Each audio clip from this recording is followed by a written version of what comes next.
Good afternoon. We'll call this meeting of the San Dieguito Water District Board, April 19th, 2023, to order.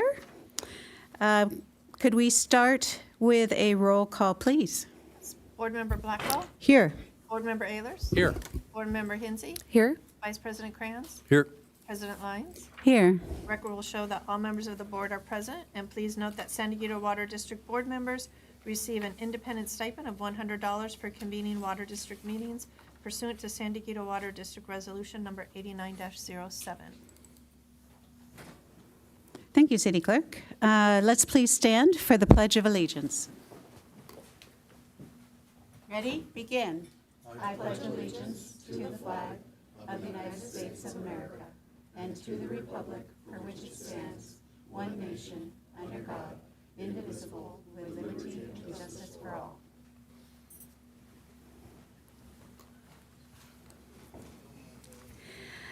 Item number 4, special presentations and proclamations. We have none today. Do we have any oral communications from the public? Yes, we do. We have two. Michael George, followed by David Hill.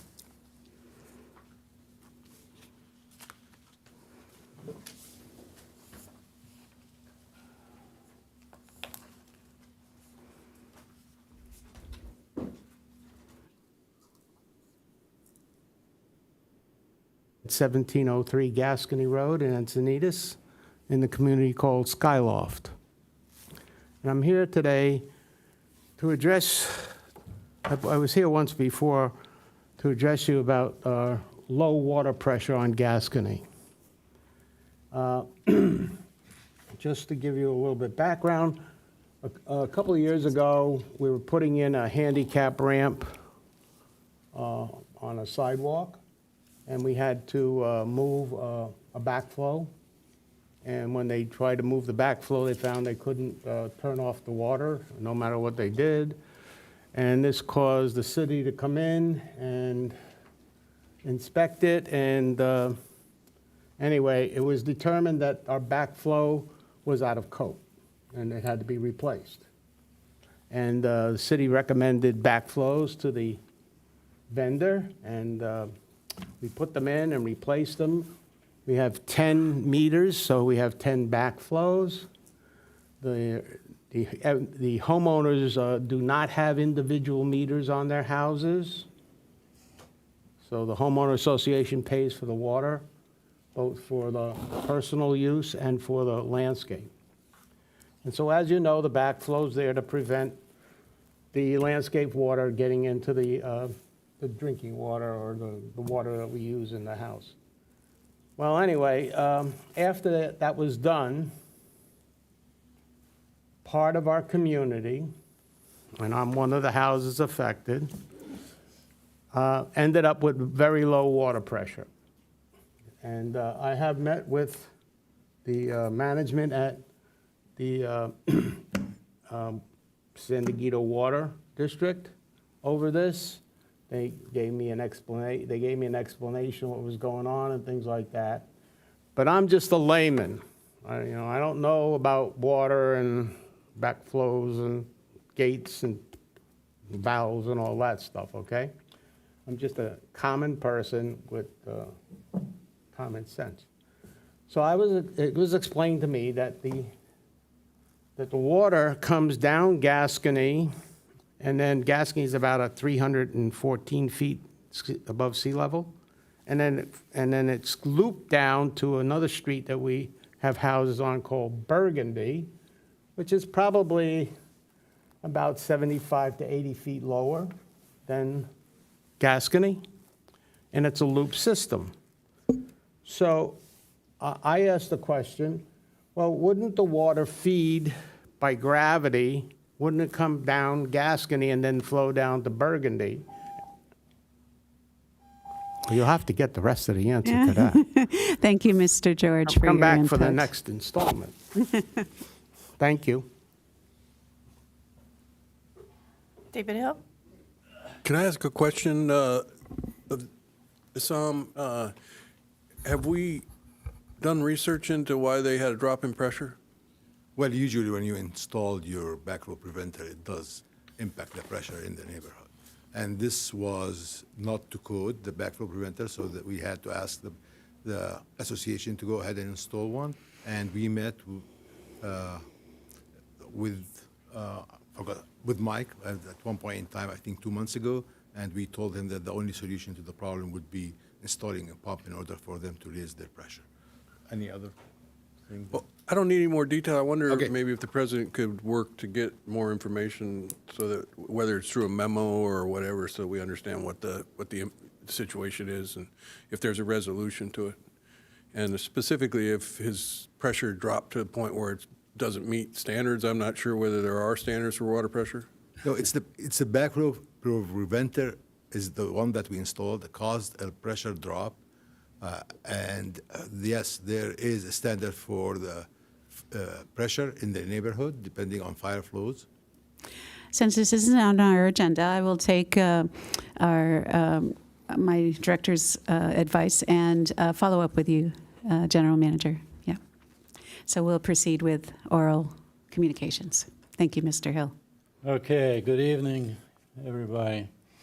I'm David Hill. I'm a resident of the Skyloft and also Encinitas for the last almost 40 years. Skyloft recently, as you know, it's quite a development, subdivision built in 1979. That was under the county at the time.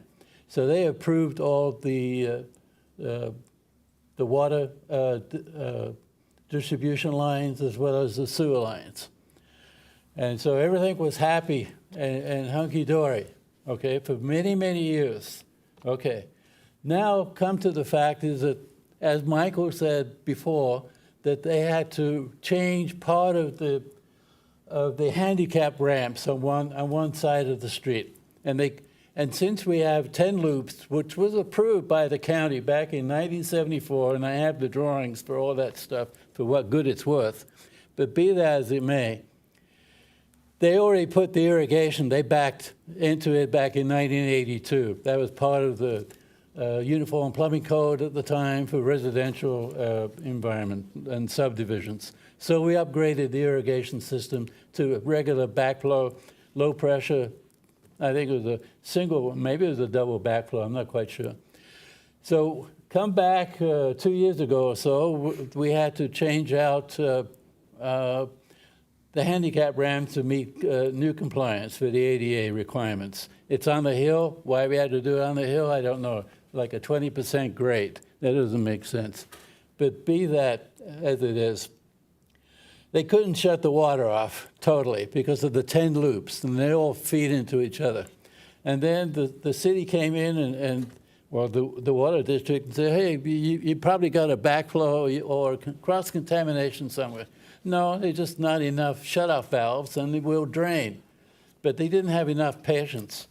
So what they ended up doing and specifying to the contractor, who didn't have the wherewithal what he was putting in, was an industrial strength double backflow preventer, which is good for morgues, hospitals, oil refineries, and institutions and other. It is not a residential backflow. And this one costs $900 each and costs Skyloft $35,000 to install, as opposed to going down to Home Depot and getting one that was approved by the Uniform Plumbing Code, state of California, but like $137. So here we are out, and now the problem is because of this industrial one, it has a higher pressure drop at flow, and therefore it doesn't work. Now just bear with me for 1 minute. 7 doors down on Gascony, they've got 100 PSI. Thank you, Mr. Hill. We do not have that pressure. I will on follow that, up on this. Yes, thank you, Mr. Hill. We need that follow-up for Thank you once so and for much. all. But there are valves in the street, but I don't think they're open. Either Thank you that so or much. they rotted out. Thank Okay? you for your public comment. I'm sure we'll find a result. Thank you. There's a lot of information to be shared there. I have more than enough to share. Absolutely. Okay, report from closed session. We held none. We held no closed session, so there is none. Are there any changes to the agenda? No changes to the posted agenda, and then moving to the consent calendar, item 8E has been pulled by a member of the public. And could you say that item again? E. E. As in elephant. Is there a motion on the remaining consent items? So moved. Is there a second? Second. Thank you. Any discussion?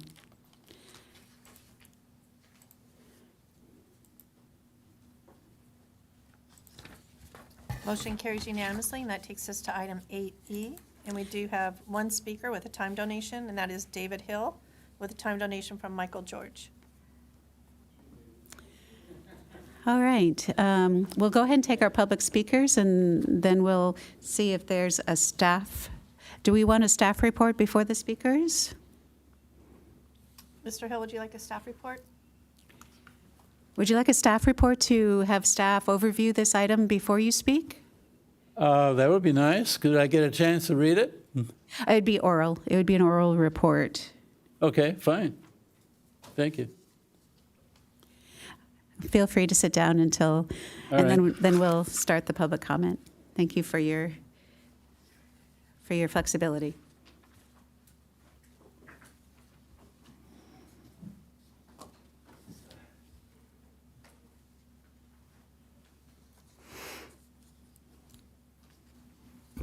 Thank you, President Lyons and members of the board.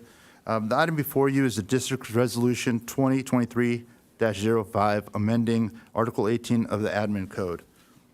Article 18 of the Admin Code provides guidelines for installation and maintenance of backflow preventers, monitoring backflow prevention assemblies, and annual testing of assemblies, among other cross-connection and backflow prevention regulations. Article 18 of the code is designed to comply with Title 17 of the California Code of Regulations, which contains state standards for cross-connection and backflow prevention. Next slide.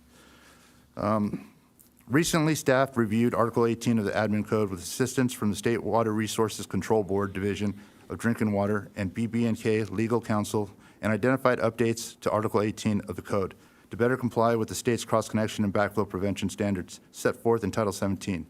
These updates were requested by the Department of Water Resources as well during the district sanitary survey. These updates contained in the amended version of Article 18 attached to proposed Resolution 2023-05 in conformance with Title 17 Resolution 2023-05 would update and amend Article 18 of the code in the following ways. Clarify acceptable backflow protection devices for different circumstances, define unapproved auxiliary water supplies where backflow prevention devices are required, and identify premises that require backflow protection provided by an air gap separation or pressure or a reduced pressure principle backflow prevention assembly, also known as an RP. The overall purpose of the cross-connection and backflow rules and regulations is to protect the public water supply from the possibility of contamination by isolating within customer systems such contaminants or pollutants which would backflow or backsiphon into San Diego Water District system. The slide shows approved backflow protection such as the reduced pressure backflow prevention device, also known as an RP, and what an approved air gap protection looks like. Resolution 2023-05 is necessary to meet the standards for cross-connection and backflow prevention required by the applicable state law and regulations contained in Title 17.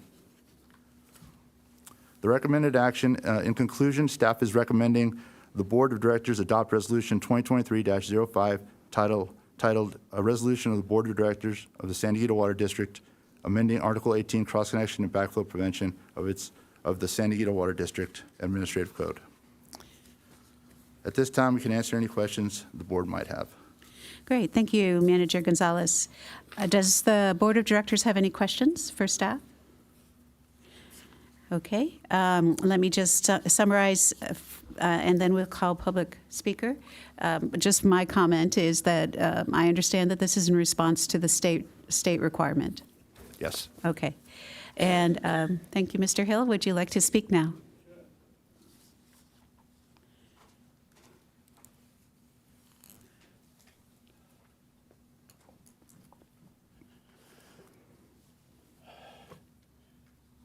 In accordance with the with Title 24 also, which I'm sure you're also familiar with Title 24, specifically the Uniform Plumbing Code, there's a requirement in there for the state of California for backflow preventions, not only for residential, but also for industrial, hospitals, refineries, and other places that require stringent waste control.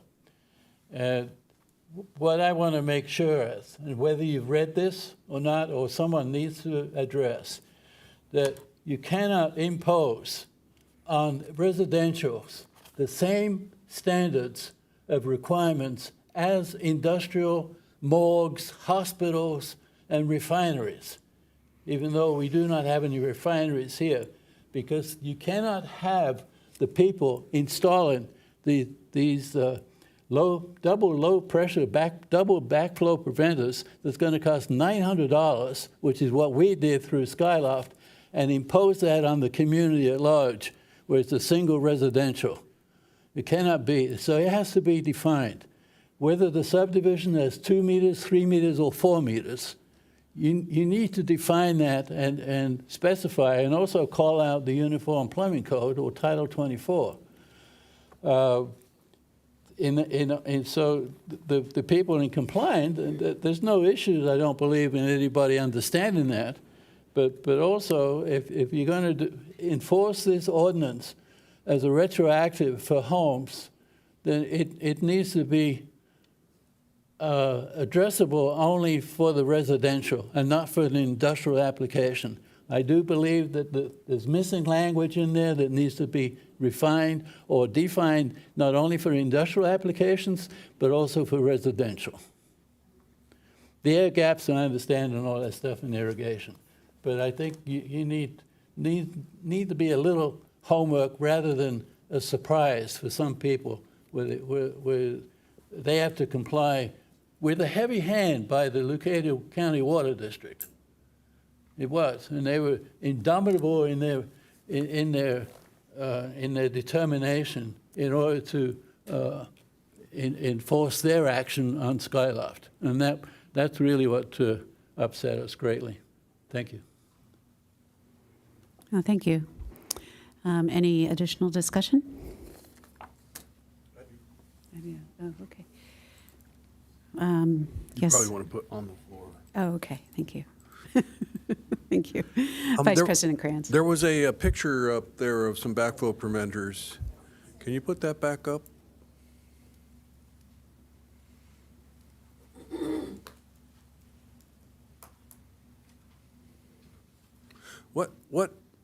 What drives which model would go into that the water district would require be installed?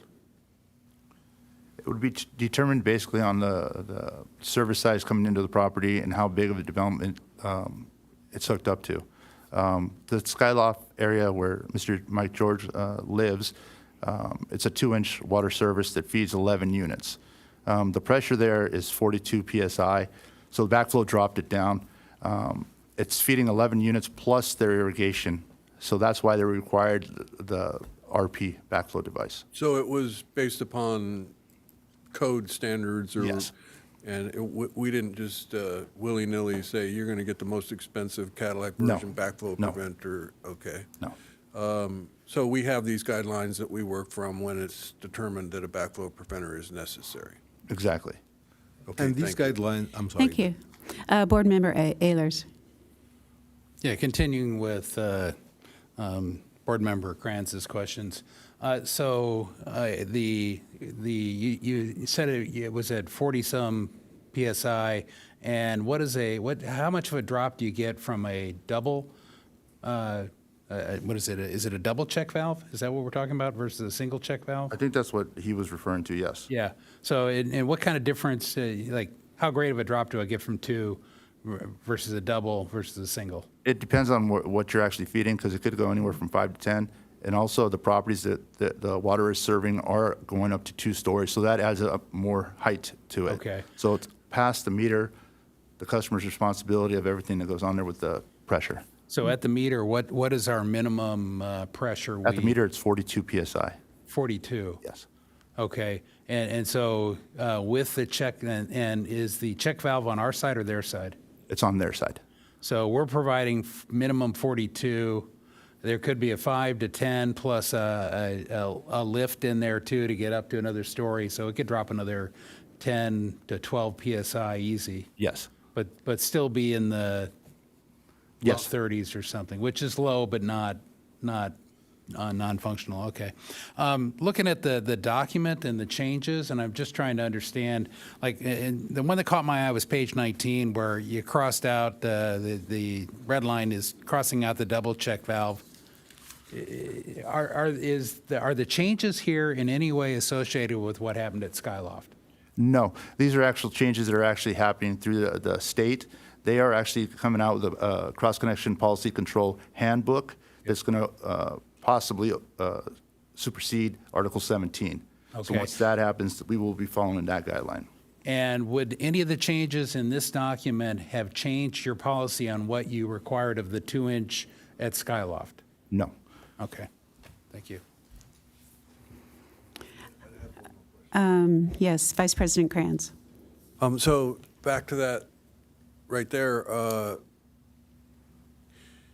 we don't republish the Uniform Building Code and the Plumbing Code. So the question is there a way, if we're going by state standards, that we don't necessarily have reiterate and instead refer to, these standards that the state adopts? In other words, instead of having to redline our code, that there's a reference to that state code that homeowners and plumbers and others can look to. The original document for this was written in 2004. It was changed by resolution. They moved forward with that resolution to anytime there was a change in the policy, that we wouldn't have to rewrite the whole admin code. We would just write another resolution to update to the state's standards. And that's what happened here. We're just updating it to what the state standards are going to be. Okay, so we update to the state standards, and we also publish and have that all as part of our code, Yes. what we work from. Yes. Yeah, this goes into our admin code under Article 18, and the strikeouts and the red part will be disappearing just for clarification purposes for the board, in order when they review it to see what changes we have will be implementing. But the admin code will not have any of the strikeouts or the red stuff. It will be just Okay, thank you. It's approved by the board, obviously. All right, I would move approval. Thank you. Is there a second? I'll second that. Thank you. I would like to just make a comment before we vote, if I could.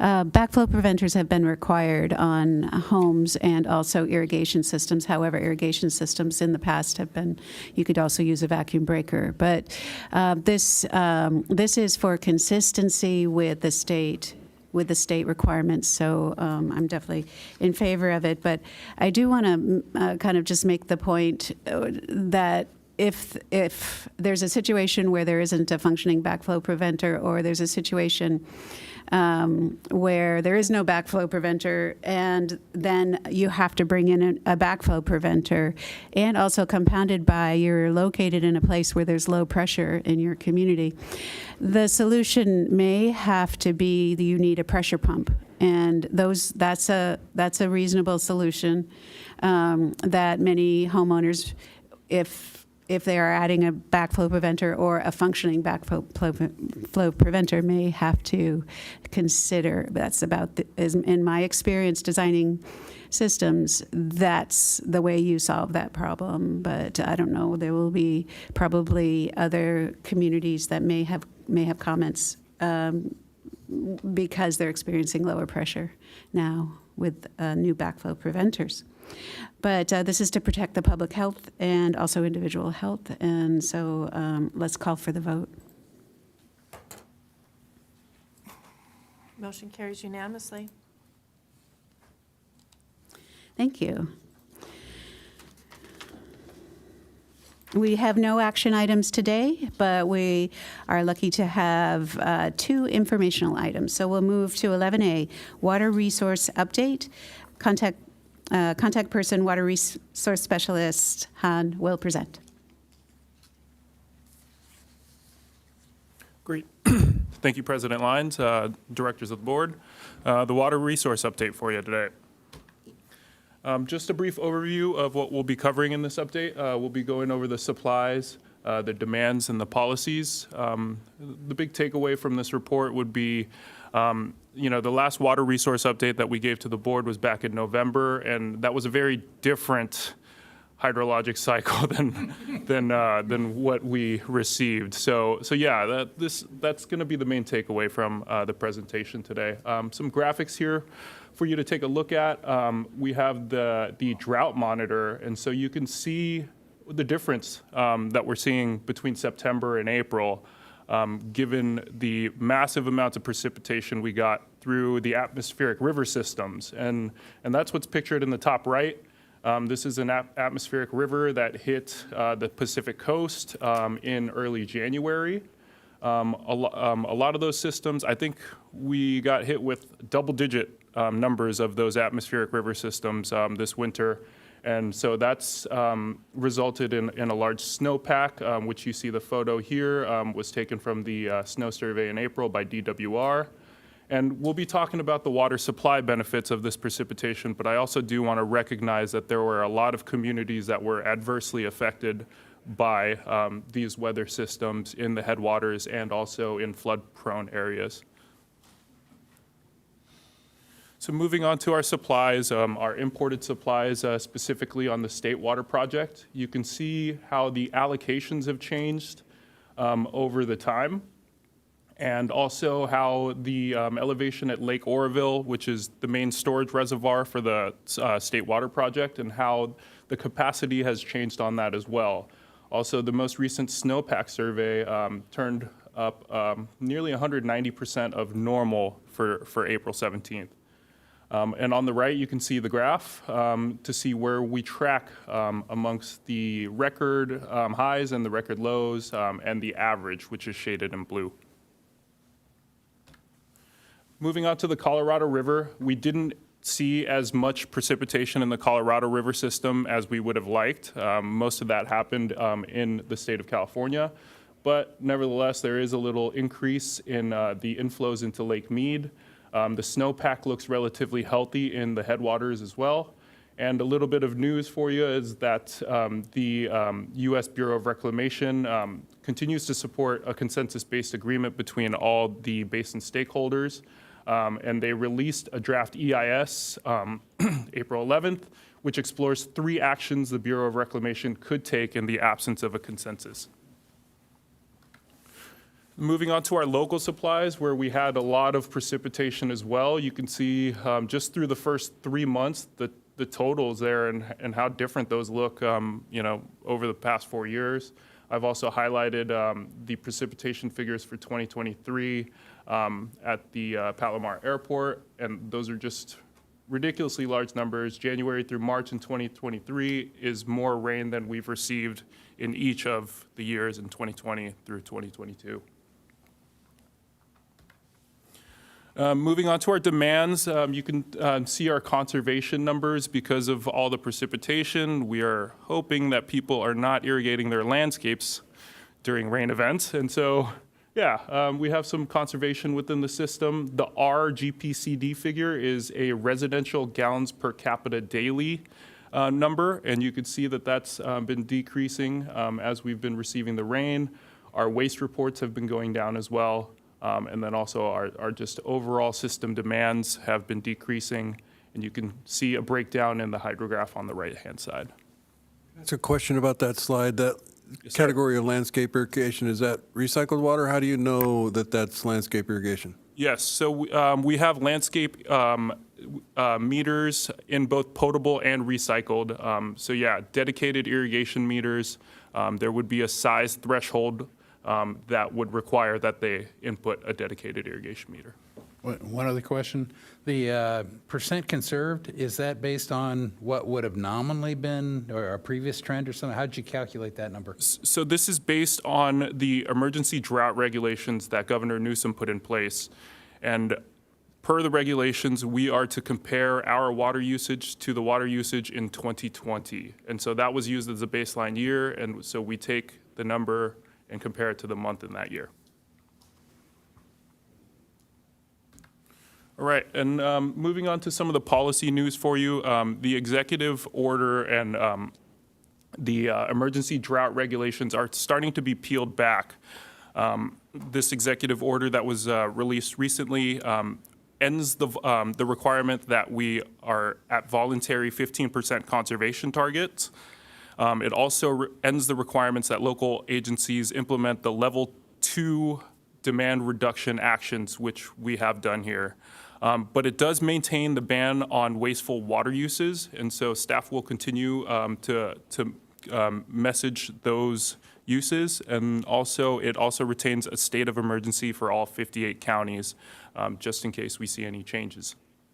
Locally, the San Diego County Water Authority has shared that they plan to bring an item regarding their water shortage contingency plan at a future meeting. And so based on discussions with the general manager, we are going to see what the Water Authority plans on doing with that and kind of follow suit with our water shortage contingency plan level. That concludes the report, and I'm happy to take any questions. Thank you. Do we have any public speakers on this item? Okay. Do we have any questions from the board? I do have a quick question. Yes, Vice President Kranz. Has anything that the governor was planning in terms of additional resources to water agencies been changed because of the atmospheric river godsend? You know, there was a lot of, he had put out a plan, I think 6 or 8 months ago, and there were, I'm going to put X billion here and X billion there. Has he said, well, we don't need that anymore? Yeah, thank you for pointing that out. He did call, you know, he did recognize that we are going to be experiencing hotter hots and wetter wets in the future. It's kind of crazy that it's come this quickly after the plan was released, and there have been efforts to release resources to water agencies to deal with that. Each of these executive orders did put in provisions that would allow for resources to be streamlined to water agencies. There was also an executive order related to flood control measures in the Central Valley as another resource that they're providing to water managers. But yes, that. Thank you. Board Member Ehlers. I love the data. Looked at the great presentation. Is it possible to get it emailed to us, and or is it available on the website? Yeah, Okay. we can certainly send it to you. Great. Well, thank you. I would follow up with a request that it be added to the Granicus package. Thank you. Thank you all. All right. Thank you. Our next item is 11B, and we'll segue right into that one. This is the Water Conservation Ad Hoc Committee update. Our presenter today, again, is Specialist Han. And just as a reminder, this is an ad hoc committee where I served and Board Member Ehlers also served. Please proceed with your staff report. Great. Yeah, thank you, President Lyons. The Conservation Ad Hoc Committee. Just a little background for you. We had an initial scoping meeting back in May of 2022. We formally created the ad hoc in September of 2022, and the given purpose on the original item on the agenda was to survey the public and reach out to the public for engagement and input to access the strengths of what is currently being done and identify what additional could be done, and to involve other water agency partners and stakeholders. And so just to give you an overview of the topics that we covered, they mostly related to policy, outreach, and resources. And so this is just a very basic overview, and I've highlighted some of the topics that we'll kind of be going into deeper in this update. So as far as outreach and resources, I've listed all of the outreach and resource activities that the district undertakes. I've also separated out the ones that we specifically target for as educational resources to school-age children. And so we have a combination of contests.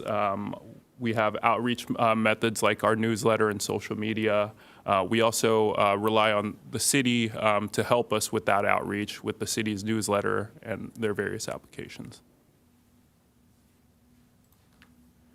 And then the next slide here is our outreach and conservation activities planned in 2023. We have just wrapped up our fourth grade poster contest. We also hosted a joint Water Smart landscape design workshop on the 3rd. I want to thank board member Hinsey for showing up to that event. Thank you for attending. And we had a good turnout there as well.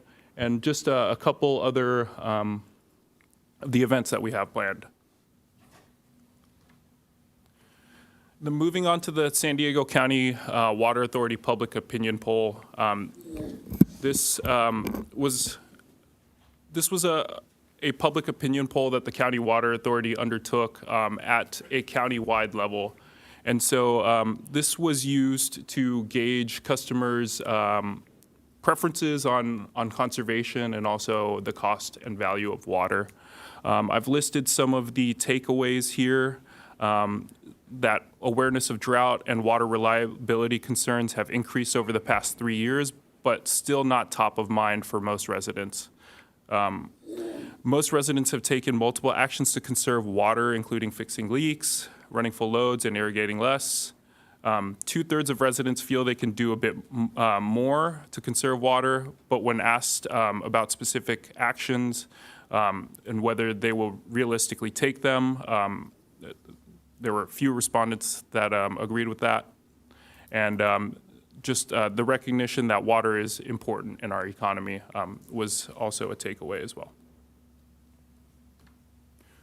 And then this item, this topic came about as a result of an email from Vice President Krantz.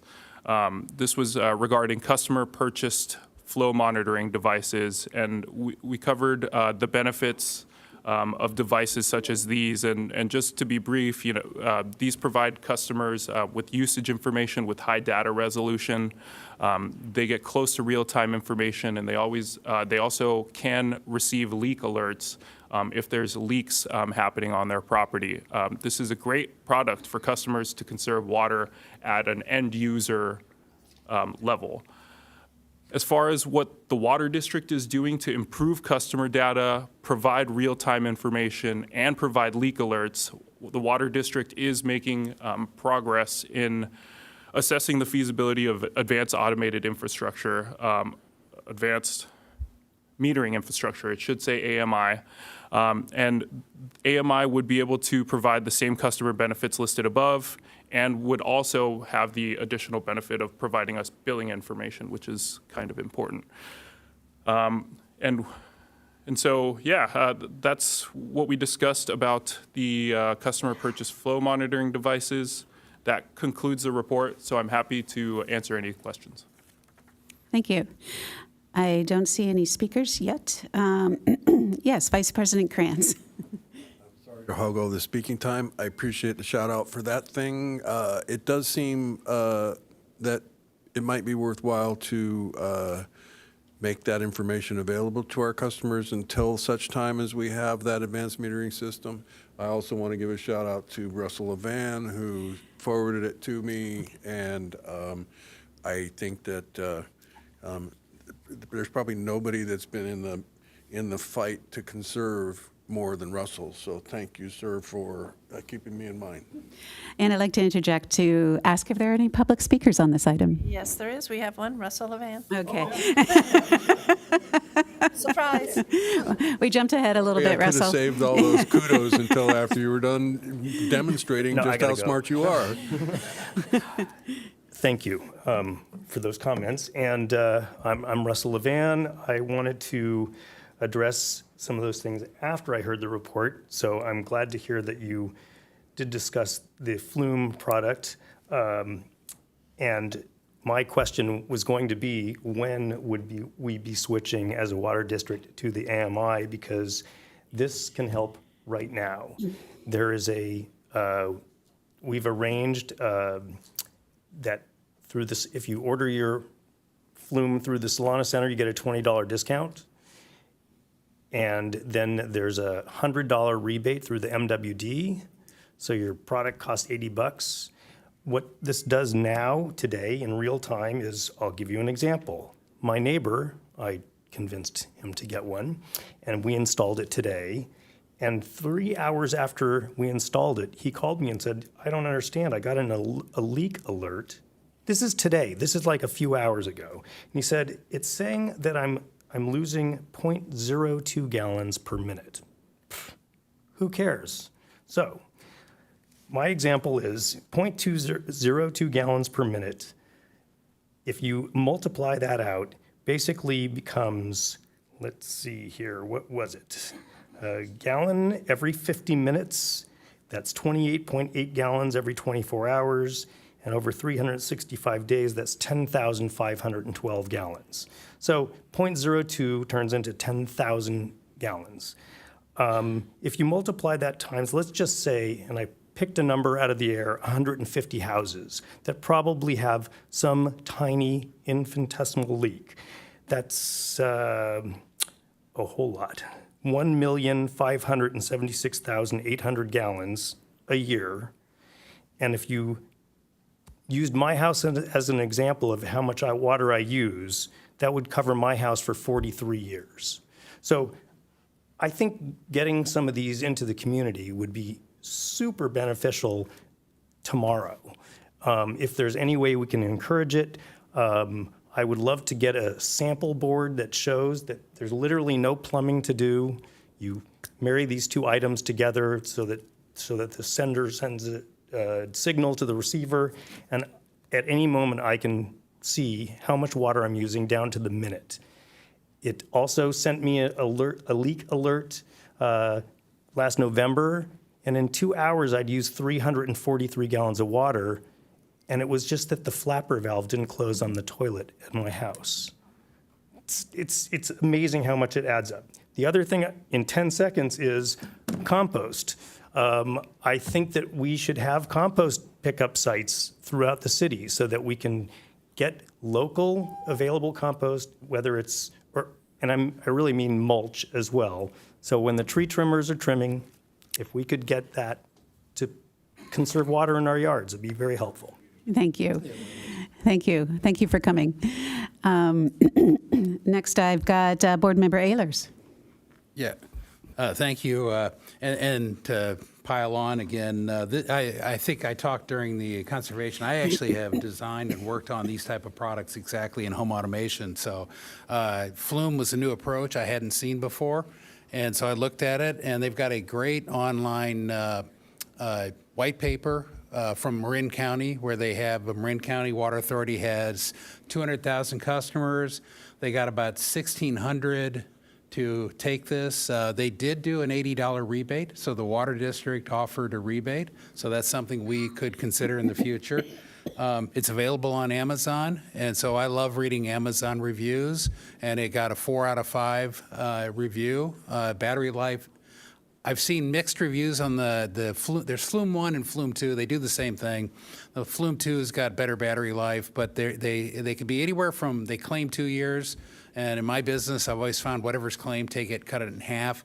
But I've seen some reports down in the 3 to 4 months. So that would be one of the keys to it. It'll be interesting to see what kind of, I'm going to buy one and put it on there. I'm glad to hear Solana has a rebate too. So, but all in all, to get a 4 out of 5 for a consumer product like this, like things I would, that's a good score. It's not a great score, but it's a very good score. In the Marin County white paper, they did cite quite a few savings of the people that installed it. Now, granted, the number of people that took it up was 1%, 1 to 1.5% of the total, but it's early. So, I think this is possibly a very good way to go and could be done immediately. And we're decades away from backfilling and changing all of the meters out there. I think the only question I would ask, there was a certain type of Badger meters that it does not work with. They claim 95% compatibility with the existing meters. Do we know whether our current Badger, I think we use Badger, are they compatible with this mechanism? I'm seeing a nod yes. Okay, great. The ones we have in our system, they're compatible. Cool concept. Thank you. Okay. Would you like to respond? Yeah, or if I may just add, we also do have rebates available to customers within the San Diego Water District. If they'd like to purchase Flume websites, they're made available through Metropolitan Water District, but they can find all that information online. What, you couldn't? Okay. I'd like to interject before, we've got Vice President Kranz also wanting to speak, but I would like to jump before him just to summarize a few things about the Water Conservation Ad Hoc Committee. We felt it was appropriate to report out at this time. We also generally came to the conclusion in this ad hoc committee, kind of in an ad hoc way, that we'd gotten some really good information from the San Diego County Water Authority's poll. We're understanding where people feel, what their sentiments are about water and water conservation. We thought that for a couple reasons, maybe we just learn from the information we have and address a couple things, but now may not be the time to push forward with additional water conservation strategies. We're doing a pretty darn good job with what we've got. We could improve by extending our messaging to get the message out to a broader community in an easier way for them to access. Perhaps we could have a little more clarity on our website so that people can easily find information about the flume. There may be a few things like that. But there's also right now some sensitivity to cost and the cost of water that may mean we've done what we want to do right now on this ad hoc committee. So one of the other outcomes was that we're really in support of our automated metering program, the AMI, and we as a district have had that on our radar for a while and targeted it, and we want to move forward with it. I think this ad hoc committee comes in behind that sentiment and really wants to move that forward as well. It's all a matter of money. And so we're looking creatively and innovatively to see where we could get additional funding from sources that maybe are state or federal level to help us with that aspect of water conservation. And in that regard, it would bring us up to pace with other water districts in our region, so that the Water Authority would have a way to understand what the water use is with every single meter, and that would connect with billing, connect with information that also our homeowners could connect to. That's maybe a more long-term approach to get everyone on the AMIs and to be able to afford that. But I appreciate the information on the flume, and I think perhaps my summary to staff would be perhaps we could do a better job of getting people to access where that information is on our website and what we would recommend people do as far as knowledge about installing those, because that's something people can do on their own accord that really doesn't involve the water district specifically. I wanted to give that overview. Vice President Kranz. Thank you. And for everybody in the audience, this is the Water District meeting. We're running a little late. We'll get to the City Council here in a bit. One of the concerns with this device that attaches to the meter might be that somebody's going to get their bill and they're going to say, wait a minute, my device says I use less water than the Water District says I used. Does the Marin white paper, or do we know any field experiences with that particular issue? Yes, as far as a white paper goes, that addresses the issue that you refer to. There isn't a white paper for that, but I have heard through industry associations that just anecdotal stories about customers using these devices to challenge water rates, which is unfortunate. And there is the issue of the technology that the customer purchase flow monitoring device is using, whether the accuracy and the precision of that device compared to our meter is also something to consider. So if it's plus or minus a little bit and we identify a leak, that's really good. If it's plus or minus a little bit and it's being used to, to protest our bills, that's not good. But hopefully we can work through the issues and perhaps make it clear that this isn't something that we're going to litigate every time there's a difference between their device, our meters are calibrated or whatever. So I think that the benefits far outweigh the risk of having this issue to deal with. So I'm going to buy one, and I'm going to encourage everybody in the city on San Diego, well, actually, either water district. It's good. So thank you. Thank you. Board Member Ehlers. Yeah, the Marin paper didn't say anything about that accuracy. One difference is that this actually senses the meter movement. So in a way, it's tied directly to the meter. And stuff I've developed, it was independent completely, and this was an exact concern we always had. And so we had to be very careful to only say that it was not a meter and not capable of measuring. But at least this one is actually sensing the motion of the meter inside. So hopefully that makes it less likely to come up. All right, thank you. Seeing no other speakers, thank you for your report. We'll move on to item 12, board member reports pursuant to AB 1234. Are there any? None? Okay. General information, staff status reports. Is there a general manager update? Just for the sake of time, there's none, but I just want to remind you that next week we will be discussing the district budget workshop. Thank you, General Manager. With that, we'll adjourn. What do you want? Okay, so we're going to need to take a quick break. Is 10 minutes enough? Can we start at 6:15? Okay, 6:15, we'll be back. Thank you.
So once I go up there, just grab, hi, I'm John. Just grab the PowerPoint. I see one here. You can do it. If you have any problems, you can just tell him next, and he'll do it for you as well. Yeah, okay. How you doing? Good, I'm doing great. So just boom, boom like that, yeah? Yeah. Okay, it'll be good? Be right up Okay, there. I'll just shoot it and then boom. And they have it on their own screen, right? Yep. Yep, they all have screens And we there. keep in the microphone? Yep. Okay. All right. All right, good. Should be really, I mean, the results are. Yeah, and then I just saw that Eric sent me, I think you guys have a couple of agenda reports. Yeah, the big one is the business plan. The business plan, we're gonna adjust the capital plan. And if I have any problems, I'll just reach out to him. Yeah, please tomorrow. call me and we can kind of go from there. And it's the budget, so I think Yeah. I put a lot of time into it, so it should be. Oh, I mean, it should be. Right, I think yeah. They might want to change it. The rates are there. It's what everybody was for. So, that's it. Thank you, Kathy.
My case in point.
All right, good evening. Thank you for your patience. Sorry we're a little late. It's been a busy day. We got started here at 3 o'clock.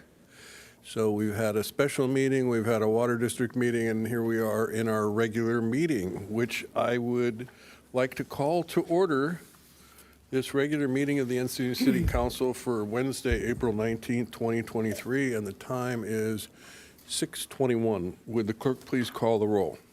Yes, Councilmember Blackwell, Here. Councilmember Ehlers. Here. Councilmember Hinsey, Here. Deputy Mayor Lyons. Here. Mayor Krantz. Here. Record will reflect that all members of the city council are present. All right, and if you'd all please rise and join me in the Pledge of Allegiance.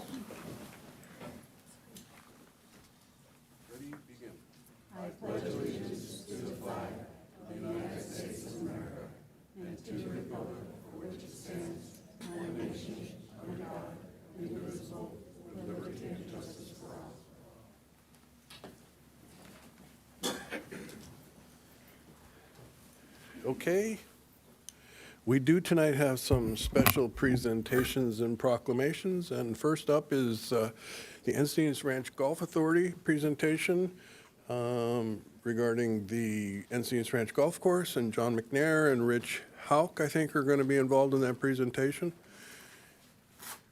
This is something that came about as a result of a subcommittee that was created 10 or so years ago.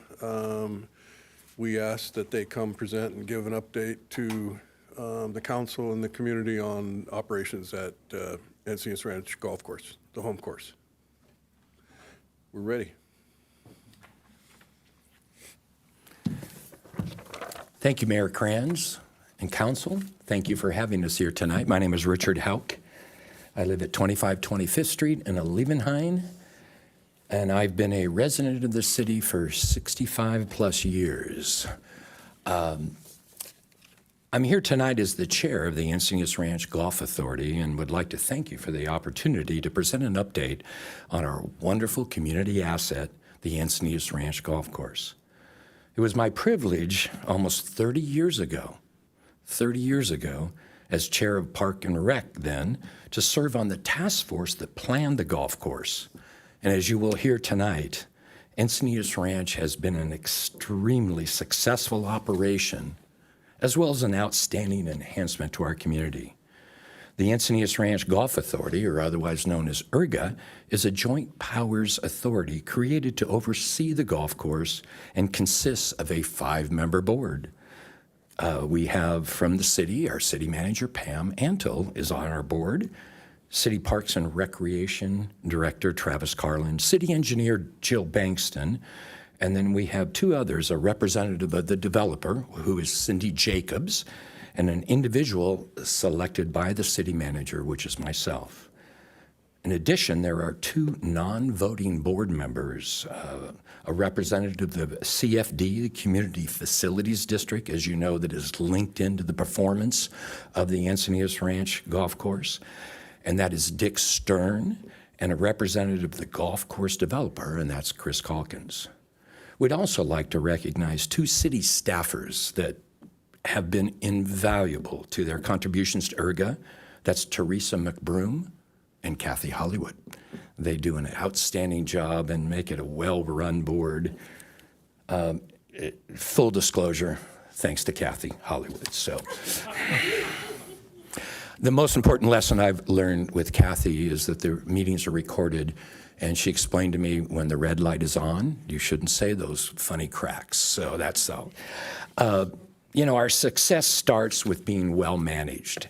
And one thing I really want to start off with is that in context of the golf course, which differentiates us from many other golf courses that you hear about as far as city golf courses, is since our inception, we have made a profit. And we paid the golf course debt service bonds.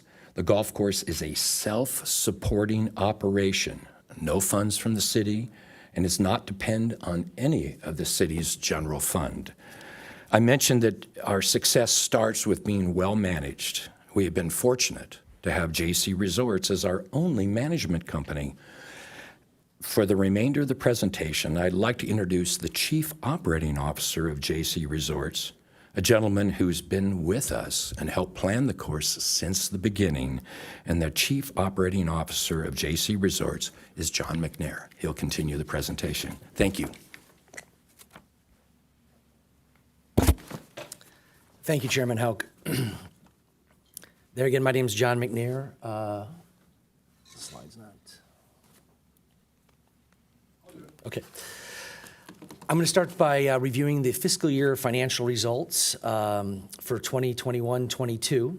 I'd like to start with rounds. As you can see here, last year we did 86,896 rounds, and we've been on a steady trend for that in recent years. Obviously, a little dip during COVID. We were shut down for 42 days.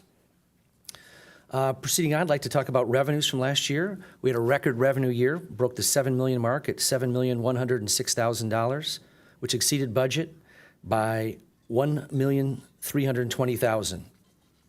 Expenses were $4.6 million for the year, which was under the amended budget by $18,000. And there again, we had a record net income year at $2,174,000, which was $814,000 above the budget and had a budget. As Chairman Hauk mentioned, the Facilities District, I want to give a quick update on that. Last year, the golf course contributed $901,525 towards the CFD, and $339,000 of that was paid towards the current year. In addition, $562,000 was paid towards the 5-year look back. And we're very proud to say that the golf course's portion of the CFD is fully funded. Now I'd like to shift over to some awards and honors that the golf course has been recognized with in recent years. starting at the very end of 2021. It was actually awarded in 2022, but the California Golf Course Owners Association, for which the golf course is associated with, which is all the golf courses in California, Encinitas Ranch won Golf Course of the Year, which was a great, great honor for us. And you can see us there. We just won the award. That's our marketing team, myself, and our general manager at the course. Next slide, please.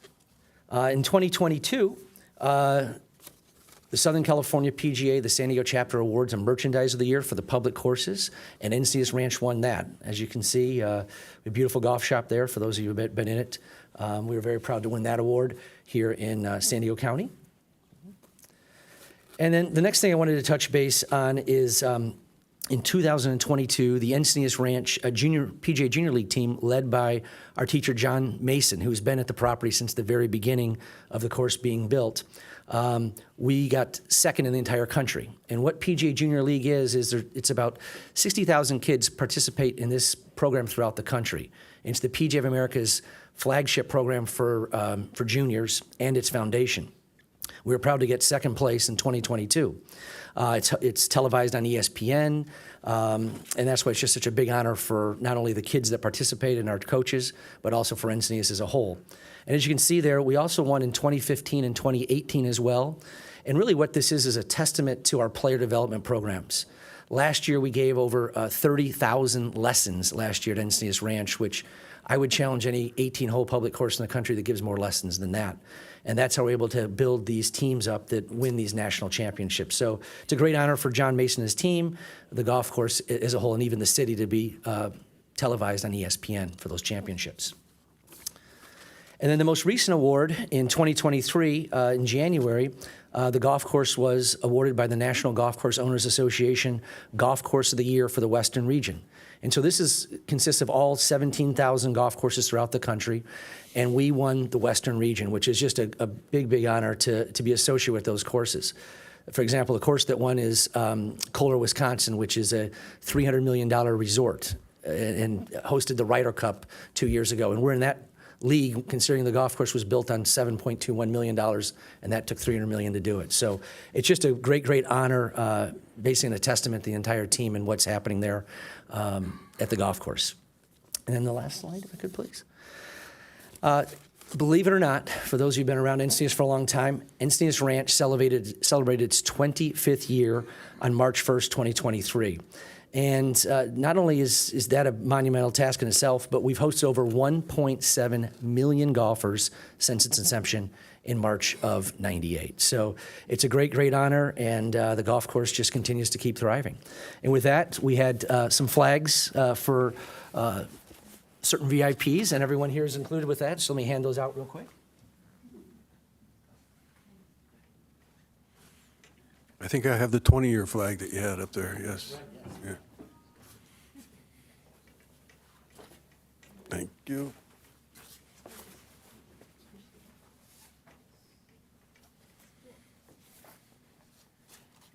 And that concludes our presentation for today, but we'd welcome any questions I don't might have. see anybody's hand raised. I would say thank you. I'm sure the folks that are in that CFD district really appreciate the success that you're having. When the recession hit, what happens is that if the golf course isn't able to pay their fair share, those homeowners' property tax bill is what it was assessed at by law. And so having the course, ERGA, be able to contribute their fair share, which couldn't be required under the law, but they have an agreement to make that payment, and I really appreciate the fact that you can do that. I haven't played golf in a while, but it's my home course. It's a great day, and what's the old saying about golf? It's a great walk ruined, yes? Spoiled, yes. Yes. They say, yes. I don't necessarily let any of my bad play ruin my day. So meanwhile, keep up the good work. Thank you very much. Thank you very much. Thank you, everyone. Thanks.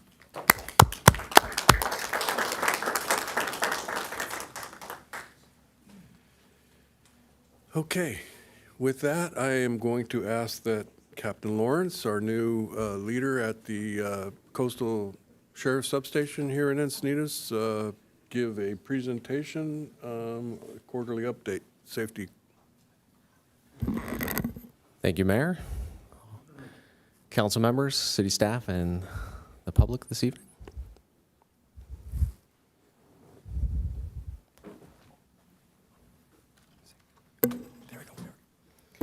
Thank you.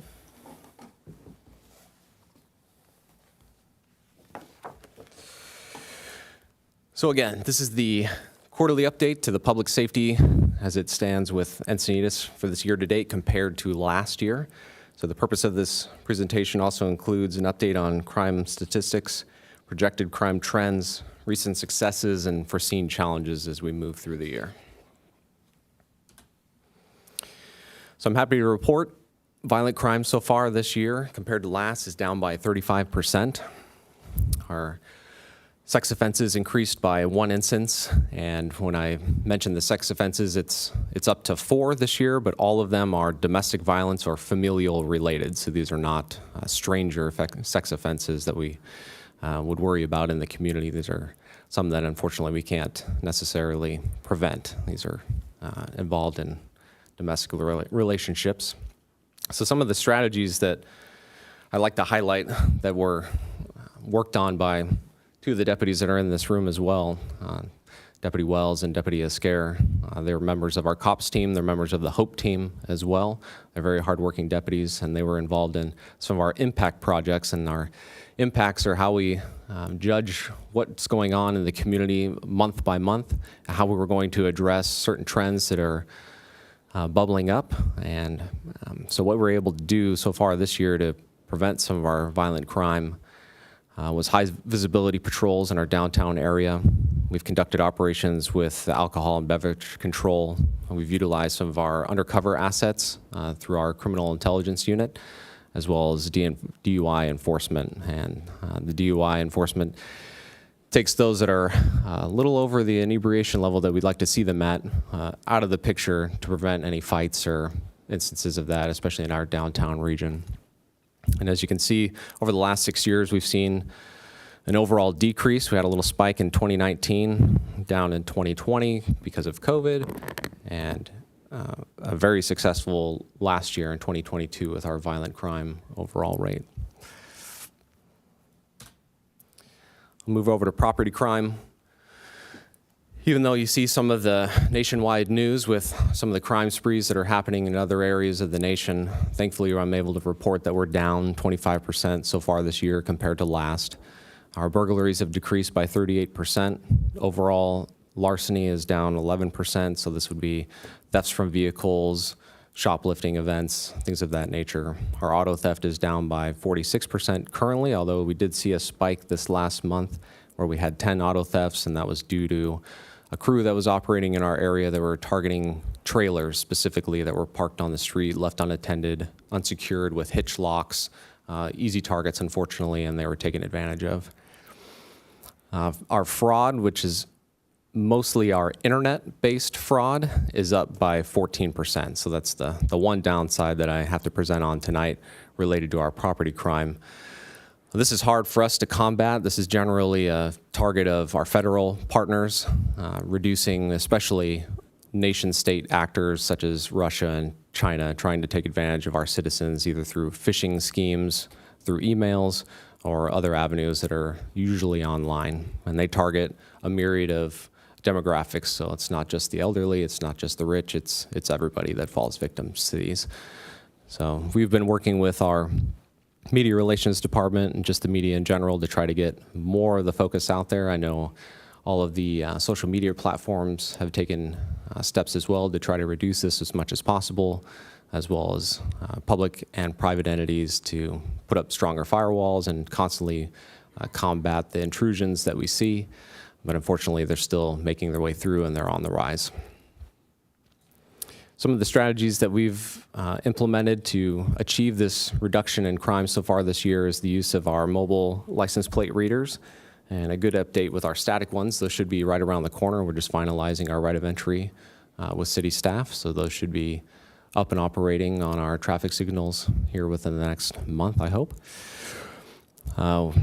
Drones, and that's for surveillance of our key areas, not only in this city, usually not in this city, but elsewhere, other cities, where our criminals come into and prey upon our citizenry. So most of our criminals are commuting from Los Angeles, Orange County, down to Carlsbad, Oceanside, and us. And then the southern portion of the city sees criminals coming from the East County and South County. And I'll get into that a little bit further in slides to come. Extra patrols in our targeting our high-intensity areas for vehicle burglaries and collaborating with other agencies through the state have also led us to achieve some of these numbers. And catalytic converter awareness through the media, social media, and our own station-based Twitter. We've also taken the advantage of hosting Coffee with the Community, where we're able to get one-on-one conversations out to the public. We try to host those, if not once a month, every other month in different portions of the community. Like I said, the next one should be at the Panikin later this month, so we'll be able to bring some of that to the Leucadia area on the north side of the city. One of the cases I wanted to highlight, which really focuses on our commercial burglaries and why that is down so much this year, is our cops and detective unit worked collectively together to solve a countywide spree that was happening and began in August of 2022. It was a core group of 4 individuals that were responsible for this. There was 4 other accessories, so I think we've had 7 or 8 arrests total to this case, and it's still ongoing. We're still uncovering more that were involved, so I can't talk too much about it since it's an ongoing investigation, but I did want to highlight that all these dots you see on this county map, we were able to pin to this one group, and there's over 50 dots on this map. Mainly they're targeting commercial stores with safes that were easily accessible or registers, low security type businesses, whether it be a startup tech company that just doesn't have a robust infrastructure for security yet. It could be real estate offices, jewelers, small jewelers that don't have, again, the same infrastructure. There was at least $300,000 worth of loss to some of these businesses collectively from their safes and cash, as well as numerous amounts of electronic devices. And thankfully, we were able to recover much of those things in arrests that were made in March and early this month. And those arrests were in El Cajon, Escondido, and other East County areas. So again, our citizenry here being victimized by individuals that don't live in our city. They come here for the rich resources that we have. Since those initial arrests in March, there have been no other related incidents, so we're confident that we have those that were involved in this series apprehended.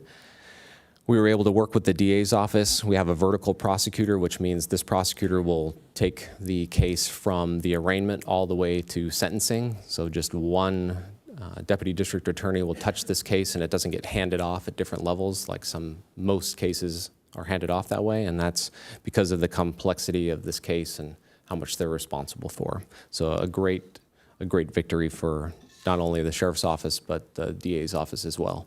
And as you can see, we've solved cases that involved Carlsbad, Chula Vista, Harbor PD, San Diego Police Department, and 4 other jurisdictions within the sheriff's department. So it's a great collaborative effort. Moving into just our petty and grand theft, we did notice a spike in e-bike thefts during January. We had 12, and those were mainly from our Target shopping center.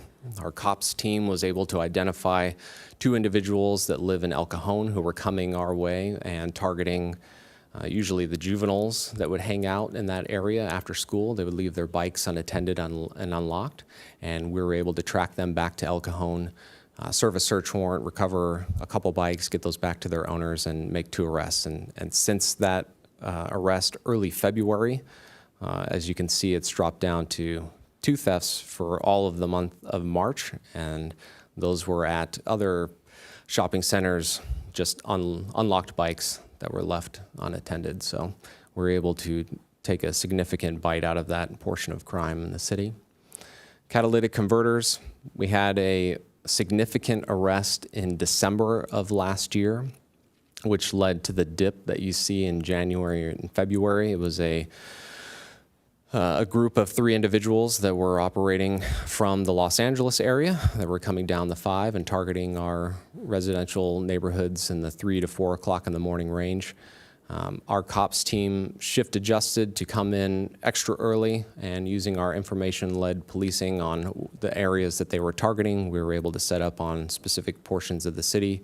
One of the COPS deputies witnessed the vehicle driving through the neighborhoods, was able to attempt to make a stop. It ended up being a vehicle pursuit that led into Orange County, but we were able to arrest all the subjects involved.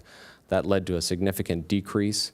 Unfortunately, it appears that that same crew, or at least one member of that crew, is operating in the Los Angeles area and may be coming down our way again. So it's going to be another project that we start targeting that crew again.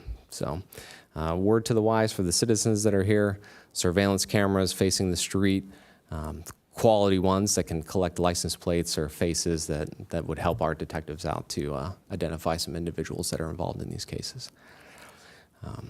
Most of those strategies listed there I've already spoken about, so I'll move on. This is a look at the entire North Coastal Station's command area. So we not only provide the contract services for law enforcement for Encinitas, but also Solana Beach, Del Mar, and Olive Rancho, Santa Fe.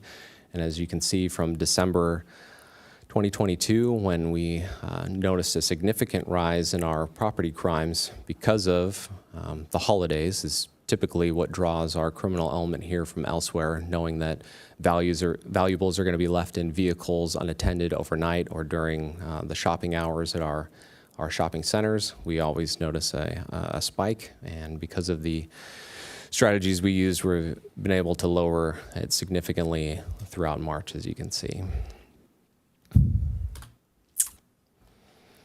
Some of the things that we see coming forward later this year is our DUI arrests and DUI incidents are up from last year, year-to-date compared. That's a number of reasons, one of which is the increase in the ride-sharing apps that we've seen. People are less likely to use the ride-sharing because it's gone up significantly in price. In some areas, it's 7-fold what it was the year before, the price to get around. And so people are taking the risk of driving under the influence, which is unfortunate, but our strategy moving forward with that is to pair with the Office of Traffic Safety out of California. They offer several grants that will allow us to increase our saturation patrols on the weekdays and weekend evening hours when DUIs are most abundant, as well as soon we hear they're going to take the restrictions off DUI checkpoints. They're going to lift those soon because there was a restriction based upon our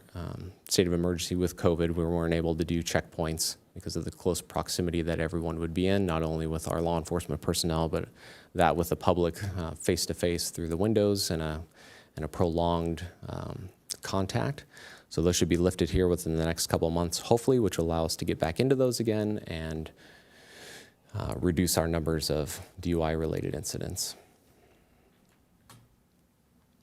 So our focuses for 2023 are similar to last year. We're still focusing on our unhoused population out there to continue to provide them services to those that are interested and need it, and to continue to work with those who are service resistant to find alternatives to where they're staying.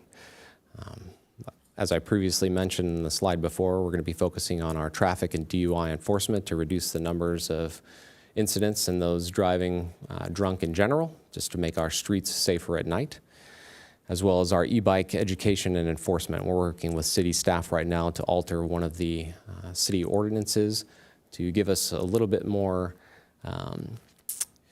diversionary tactics when we come across those that are violating e-bike and general bike safety laws.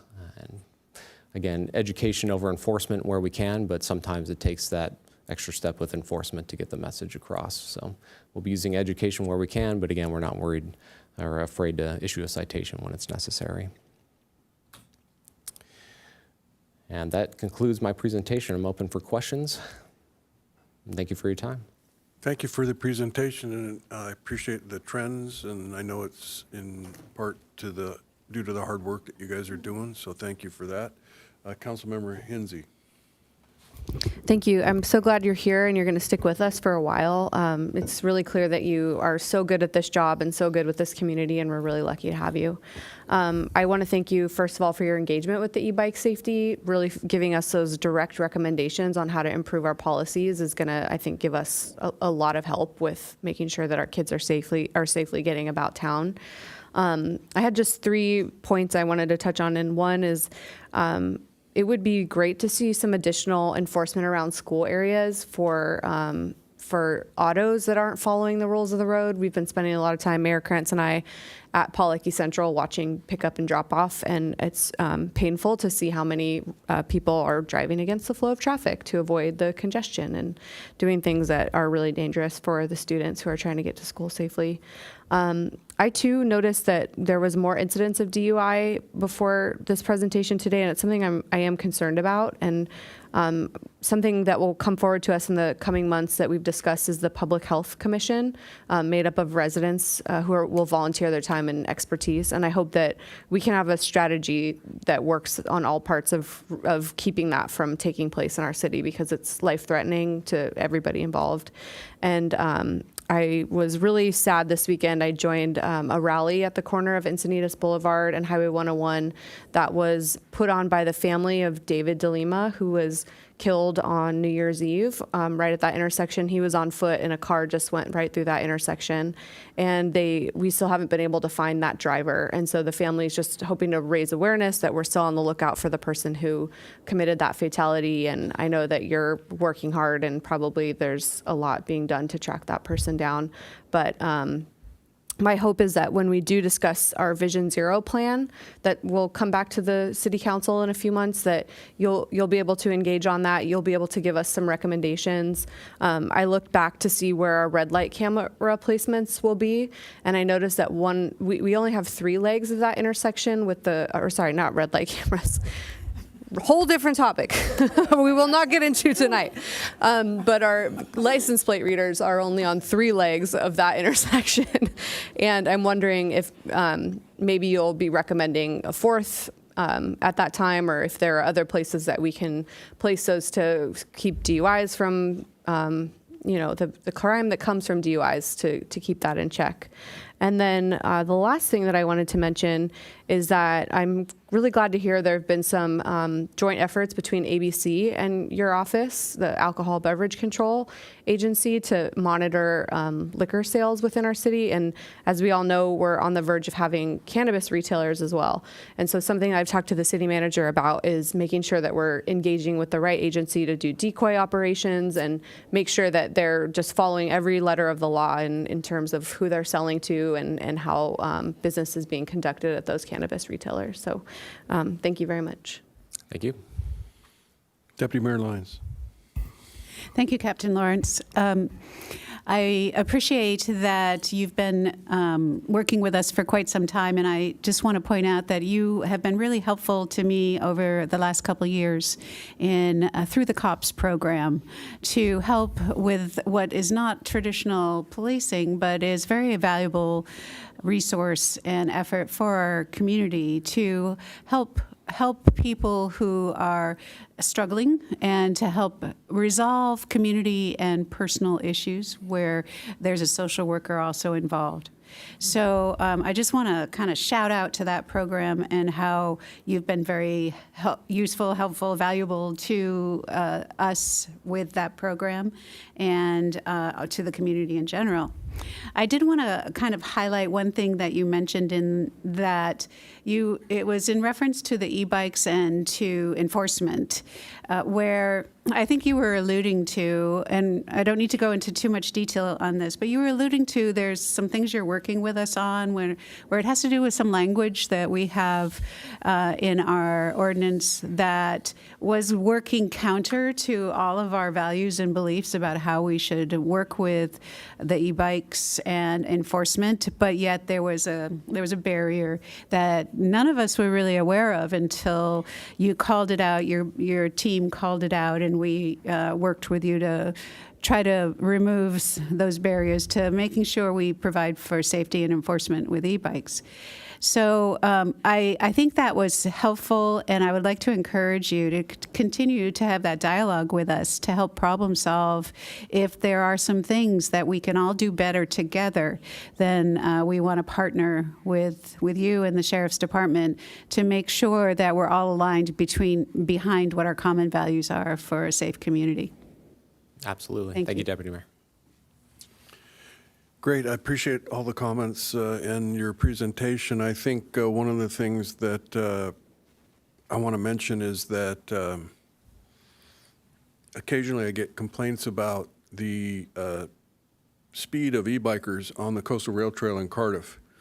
And I know you, as a department, have some very nice deputy bicycles, e-bikes, and maybe you could talk some of your deputies into riding those on the rail trail and having conversations with those people that are speeding. I know there's a limit on the signs, but I think there are a lot of people that aren't aware of the limit, and it can get kind of dangerous there. So that would be a good place to focus on some e-bike safety education.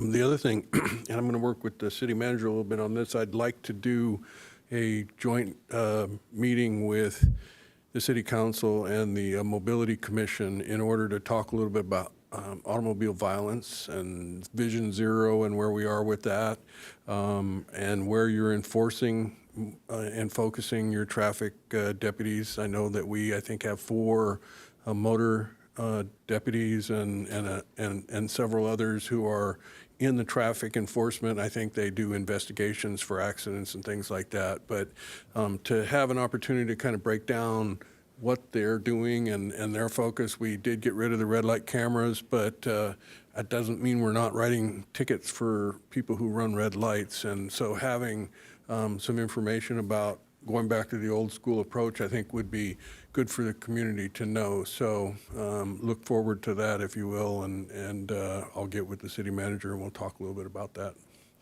Councilmember Ehlers. Yeah, just reiterate everything my fellow council members have said. I won't repeat it, but I will repeat one. That is the e-bike enforcement near schools. I think everybody that drives in Encinitas sees some dangerous acts by e-bike riders, especially coming to and leaving schools. So targeted enforcement there would be something I would certainly support. Speaking of targeted enforcement, years ago we used to send the Traffic Commission at the time would every month spend some time figuring out like a week targeted enforcement at different locations around the city, and they would take a lot of the input from citizens, and it gave citizens a place to vent and also provided some organization. What do we do today for targeted enforcement? If people see, I see people run stop signs on Rancho Santa Fe Road about every other week, full speed. I'm not talking roll and stop. I'm talking just ignore all the stop signs and drive straight. How does the community get that information to you? How would you like the community to get the information to you? That's a great question. So we have the number to the station. We also have a citizen reporting email. It's encinitastation@sdsheriff.com. They can send their concerns to us there. And we do operate on the same mode of so you have 4 motor deputies, you have 5 deputies that are in cars that focus on traffic, and they're split between all 7 days in different shifts. So that doesn't mean that you have 9 at all times that are out there for traffic enforcement, but they're split up during different times of the shift in the week. So they're focusing on areas in the city that are most affected by traffic collisions. Mm-hmm. And we do know over studies that have been done that more citations in those areas reduce the number of traffic collisions. So we target on those specific areas, and then we will, as needed, as concerns come in from the community, we will go out and target specific areas to either enforce sign violations or reduce speed. Yeah. So calling the non-emergency number for the sheriff would be the one method, or the email you named off? The best is the email or calling the station specifically. We try to keep the non-emergency reporting to the comm center, our communication center, down. It frees up those dispatchers for more serious matters. Any that they wanna chance get you'd to. know that station number right off the top of Sure. your head? 760-966-3500. Perfect. Thank you. You're welcome. Thanks, and yes, there are some, if there were patrols around schools in the morning and the evening, that would be good, not only for the bicyclists, but what we see when we're making our observations is there are a lot of car drivers that get frustrated with the long queues. They're not there to pick up a kid, they're just trying to get home or wherever they're trying to go, and they drive pretty crazy. So I think it would be a target-rich environment for enforcement, but thanks again for all your efforts, and please let your team know that we really appreciate, and I'm sure the community does as well, the efforts that you're putting into it. Thank you, Mayor, council members, and again, we appreciate all your support and the dialogue that we do have. It helps to, as you see, reduce crime and focus our efforts in areas that need it. So thank you very much. Okay, thank you. And we have one more presentation and proclamation here, and I'll head on over there.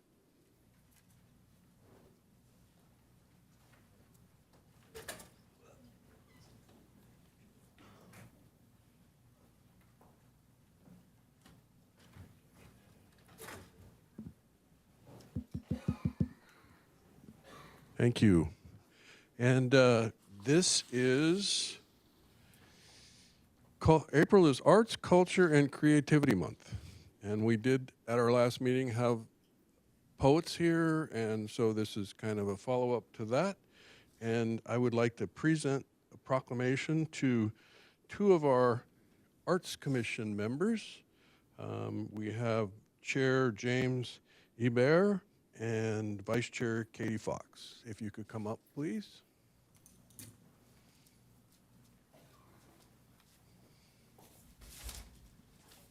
Thank you very much. Thanks. Appreciate you being here. Yep. So Encinitas has proudly been home to many, many fantastic artists, and we are proud of the work that we do as a city to foster that artistic environment and creative environment.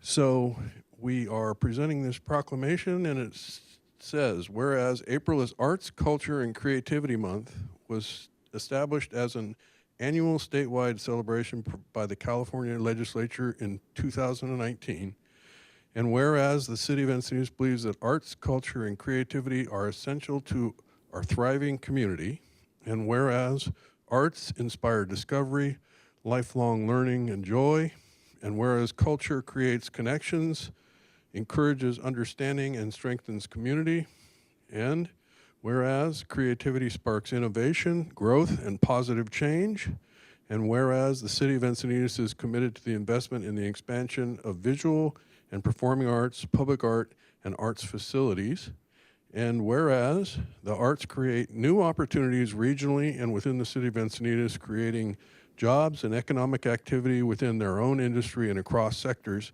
making our community attractive to business development.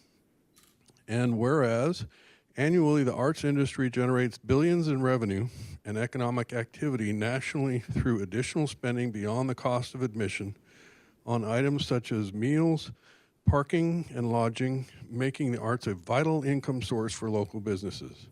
And whereas Encinitas is home to over 100 arts and culture organizations and more than 4,000 visual, performing, literary, and cultural artists, and whereas the visual and public art exhibited and art and varied arts and culture programs and events presented are among the many treasured elements that make the city of Encinitas a great place to live, work, and play.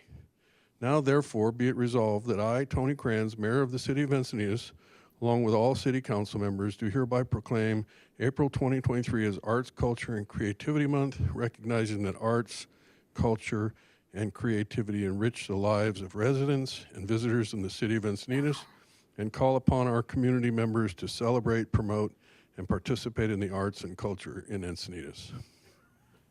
Thank you very much. Sure.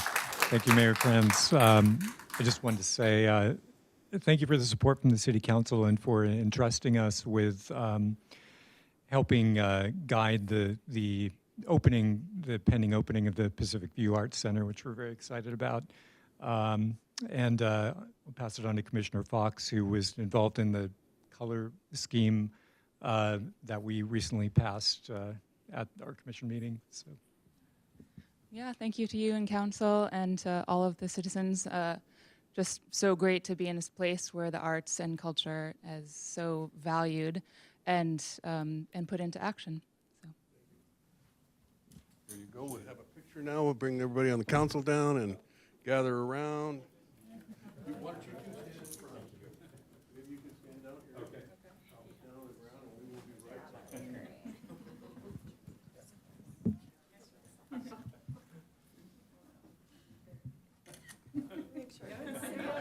Yeah, that's good.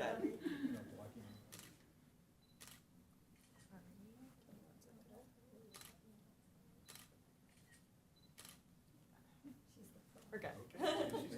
Thank you very much. Appreciate it.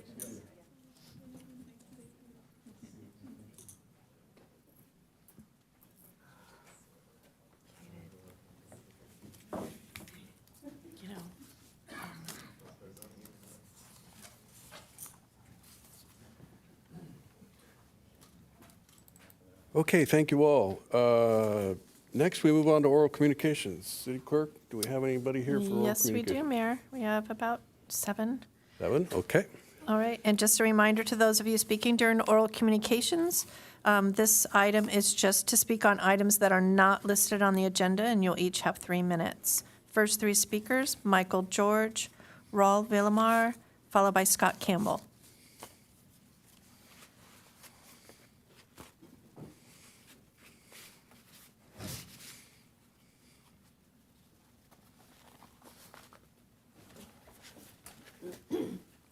Good evening. My name is Michael A. George. I reside at 1703 Gascony Road in Encinitas. And I'm here to speak to you about bocce. No. So, trying a little didactic approach. Do you guys know where we play bocce in Encinitas? Everybody know? Okay. It's at Oakcrest Park. And Encinitas has a bocce club. And it meets, has 2 days when it meets, Tuesday mornings at 10 a.m. and Thursday evenings at 5:30 p.m. Well, I'm sorry, 6:30 p.m. You got to get there at 5:30 to play. And I'll explain that to you. We have a little problem here in Encinitas with bocce. And I'm pretty sure you're not aware of it.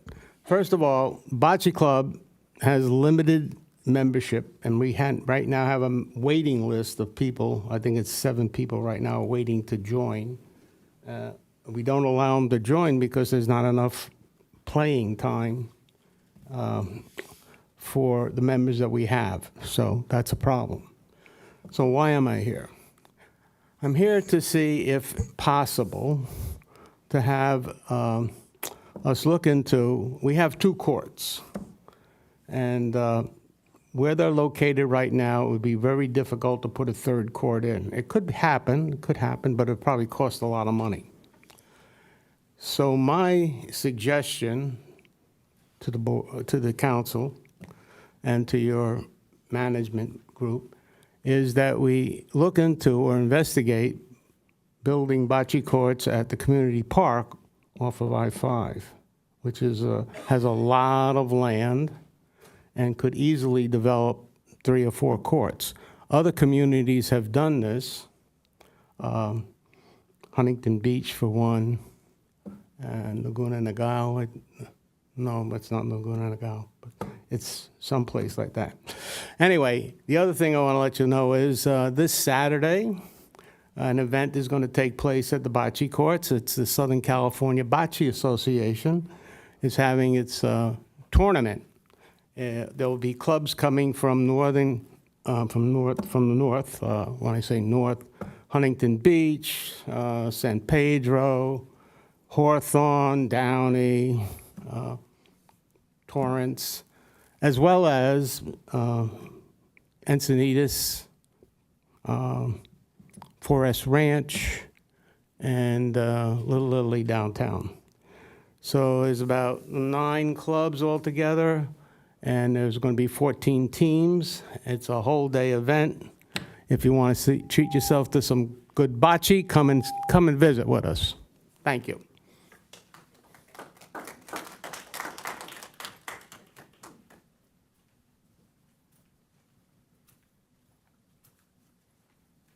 Good evening. I'm back again. On March 21st, I had a meeting with Mayor Krantz at my barber shop. We had 2 landlords there, and I had 4 business owners downtown. Right now, they're disappointed at what we were talking about. We have last time I was here, a few months ago, we gave 5-0 on an agenda that you folks are going to put our name for the parking downtown. Now, Mr. Krantz, Mayor Krantz left that night, and he told all of us that he's already made his mind up of what is going to happen. That he wanted to keep the parking downtown.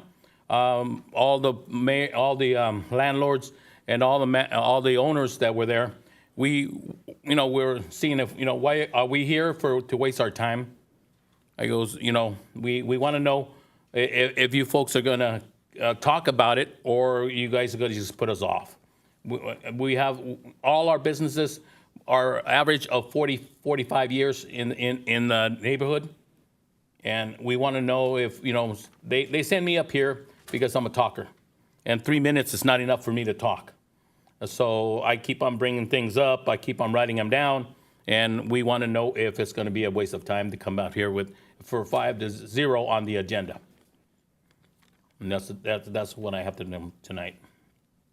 Okay, thank you very much. Thank you. Next speaker is Scott Campbell, followed by Rick Thomas, and then Sayat Asatreyan. Good evening, Council. My name is Scott Campbell, and I live in District 1, and I'm representing the Encinitas Citizen Review Panel. We got some fresh information. We're going to talk about street dining again. Self-regulation is not working. It's clearly not working. It seems like every 4 years ago, this topic comes up. 2013, partying, Encinitas, Pacific Beach. 2017, San Diego Tribune, partying woes, bar hopping scene, occupancy noise, loud voices, urination, litter. It goes on and on and on. Here we are again. The reason for the street dining, according to the Union Tribune article, was to space people out. I don't think that applies anymore. So let's go on to some real good stuff here. First off, there's safety violations. The code says 7-foot height. Here's some pictures from this afternoon when we were discussing budget. I was actually out there doing some investigative work. These gentlemen here are literally going to get poked in the eye. The guy on the left, he had to dodge his head. You can see him dodging to the left. That's a safety hazard, much less a code violation. Get this thing good. Contaminated streets. These are some pictures from last week. The muck. The platforms are blocking the waste and street debris from going into collectors so that they don't hit the ocean. They're just collecting on the street. It's gross. It's very gross. Some of these street dining things are actually growing plants. Look, that's a palm tree there. It's 18 inches high. It's been there for a while. Who's cleaning this stuff up? Who is really cleaning this stuff up? Human-caused waste. This is probably the biggest thing here. This is a safety hazard. If this was inside, this would not be permitted. This would be a D rating. But here we are. On the left, that's from a week ago. It was wet. And here, that's wrong way. Okay, here we go. That's the same spot. That's now dried out. You know what that is? It's vomit. It stinks. This is underneath there. I don't think that's toilet paper. It's just some sort of paper. But you can see piles of debris, a couple inches high. Who is cleaning this up? This is a huge oversight on the code. And I demand that this get oversight. And in fact, I actually asked the council to place this on the agenda today to discuss cleanup of this biohazard, contamination, and just going on. The city has responsibilities from maintenance. They're all listed right here. None of this is going on. Is the economy really that much more valuable than community character? There's a street fair next week. Please clean this up. Let's see, one more. Is there any questions? Sir. Okay, I think the evidence is overwhelming. Thank you.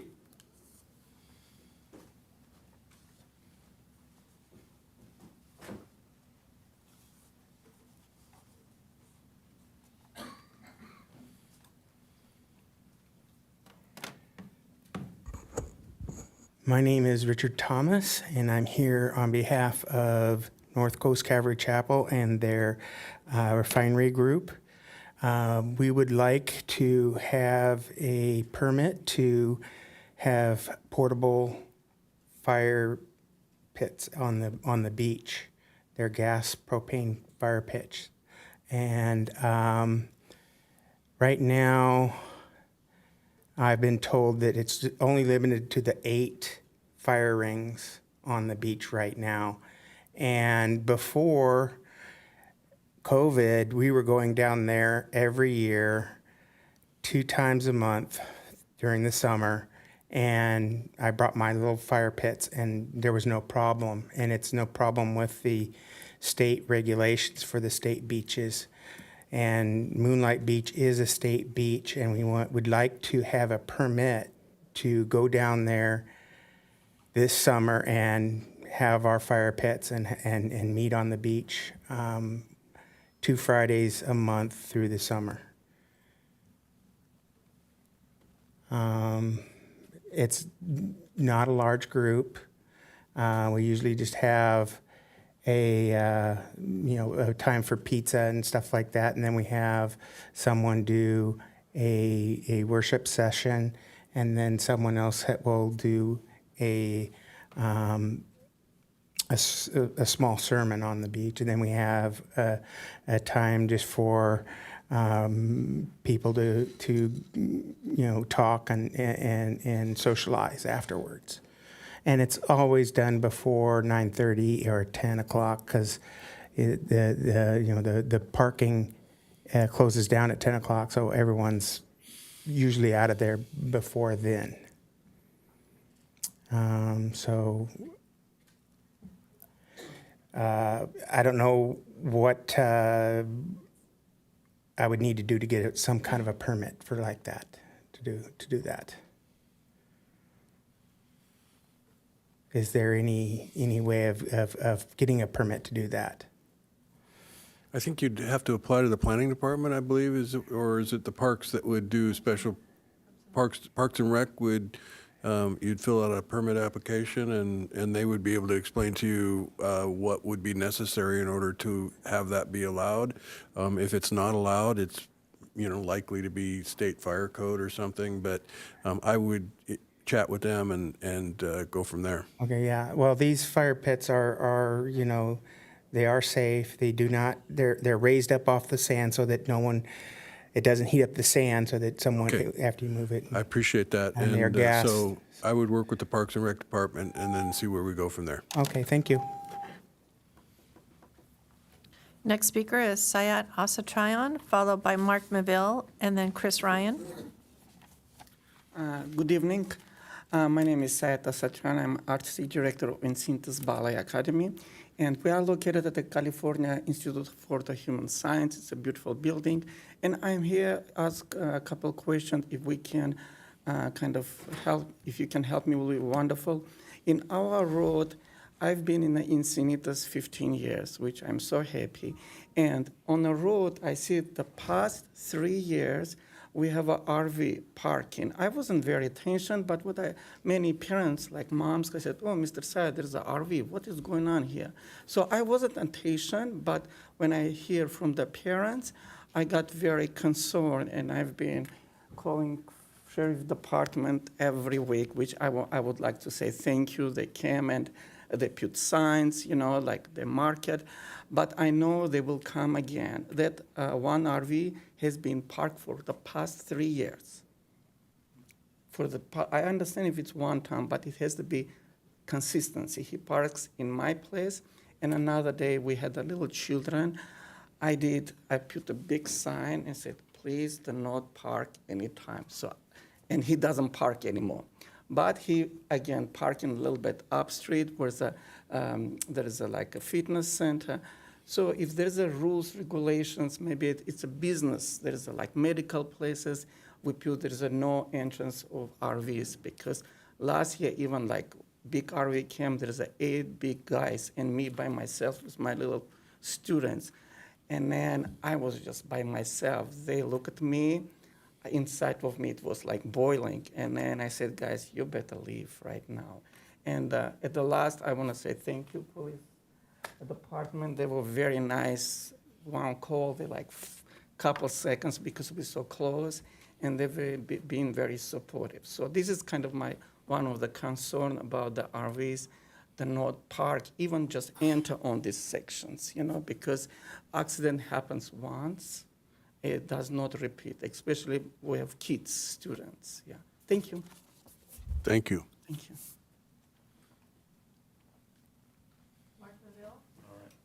Chris Ryan, and then Russell Levan. Hi, guys. Going to try not to be mean and vindictive here, but I did want to, the numbers are encouraging, sir. I appreciate that. I've been affected by a lot of things stolen. Been here about 13 months, I guess, 14 months, $5,500, and it sets me back every time that shit happens. Phones, tablets, bikes, car broken into, all that stuff. So I guess what I'm asking the council is tighten the mandates. They're not here, they're on a free ride. This is not a homeless shelter here in Encinitas. So you can help them, but have them sent to county mental health or a shelter. They don't belong here, they're only here for one reason, and that's the money. So I think somebody mentioned that.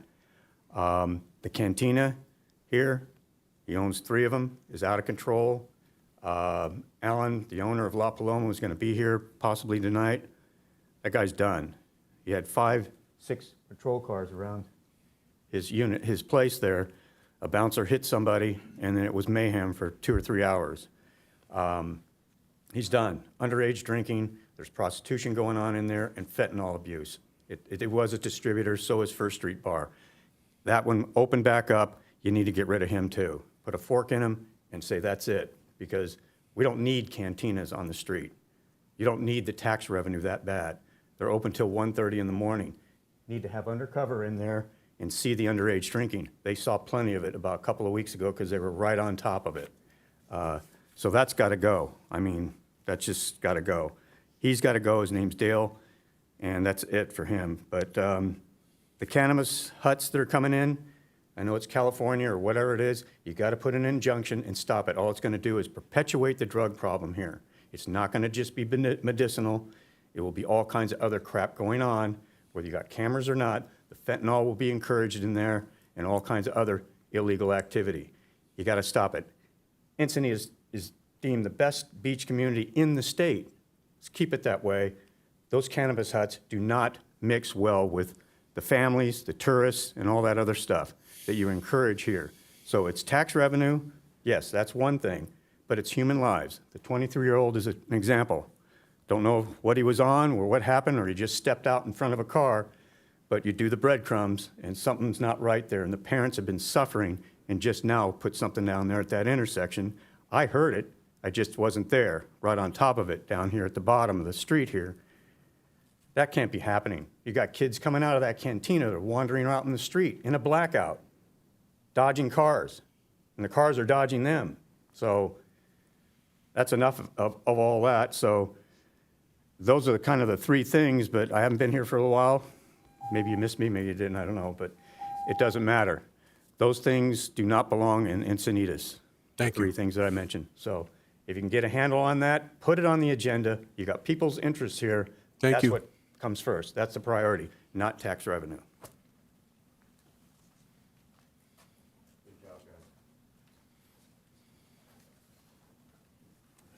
Good evening, Council. Chris Ryan, Leucadia.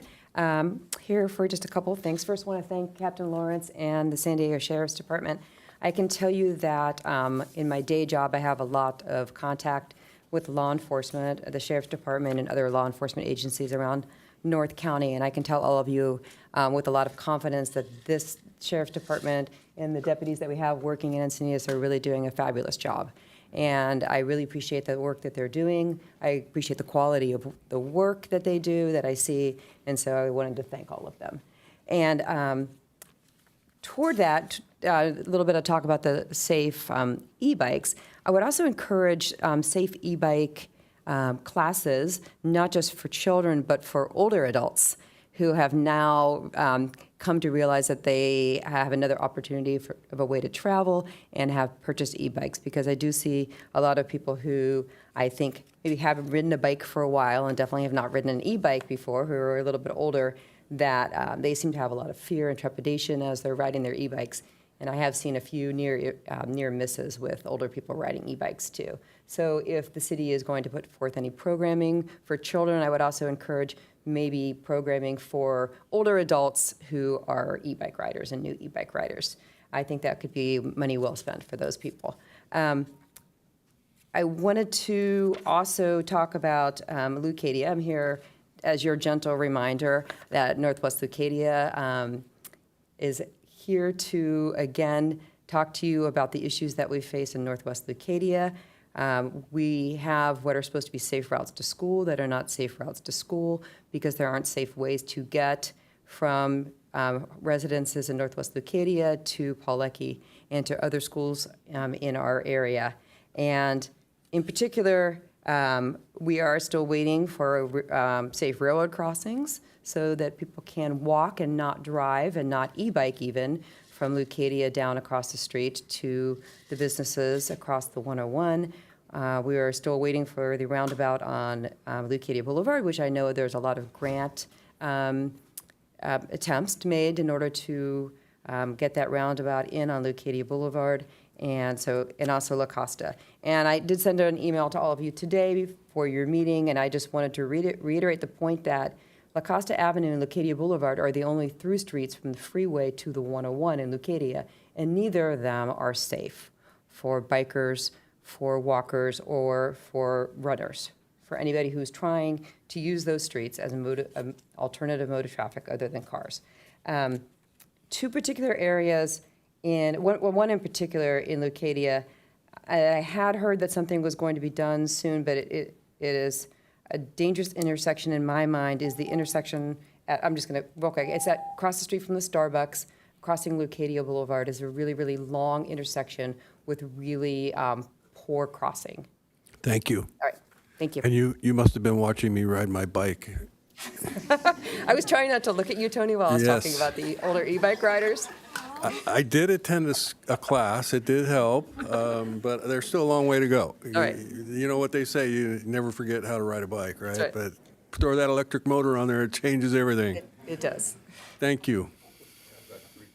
Oh, and the good news on the roundabout, we do have, Congressman Levin has requested $4.8 million, and it is in the budget. So if the House can somehow miraculously pass a budget, it's likely to have that money in it.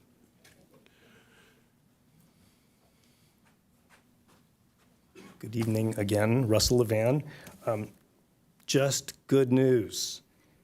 Arbor Day. We're having a tree planting this coming Saturday from 9 to noon at Leucadia Oaks Park. So I just thought if you didn't mention it later on, or if anyone's listening out there, we're going to be planting 20 trees at Leucadia Oaks Park. Primarily, I hope they're native. Most of them, I think we're getting that done.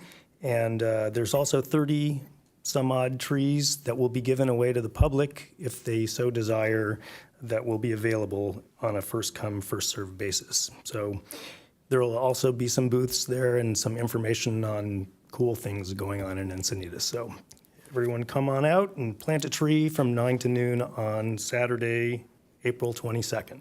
Thanks. Thank you, Russell. Okay. Thanks to all the public speakers. Appreciate you coming and sharing your thoughts with us. So we did not have a closed session tonight, so there will be no report from there. And are there any changes to the agenda? No changes to the posted agenda, and then moving to the consent calendar, no items have been removed by the public. All right, so I would entertain a motion on the consent calendar. I move to approve the consent calendar. I'll second that motion.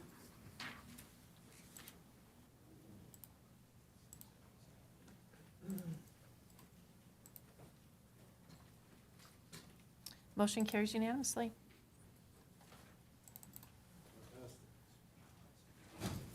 Fantastic. That takes us to our only action item this evening, which is the City of Encinitas Community Grant Program application requests for fiscal year 2023-24.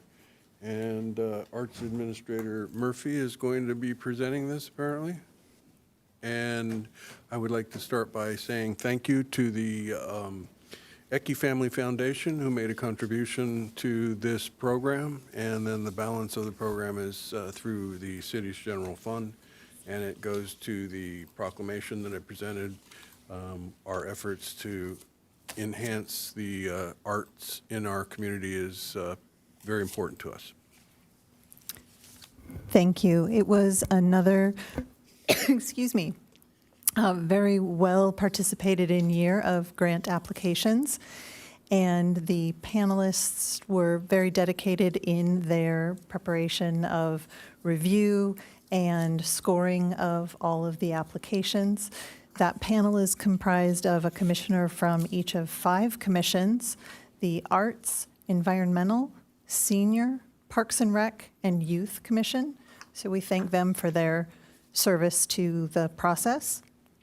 The panelists scored all of the applications, pardon me, and then ranked them, and then taking into consideration how much funding was available and how much they wanted to be able to leave for council's discretion, came up with a funding rubric. It was very important to them to allow for a portion to be scored to be funded at 100%, and then they allocated another section at 75% and a section at 50%, and then there was a portion that was left with no funding.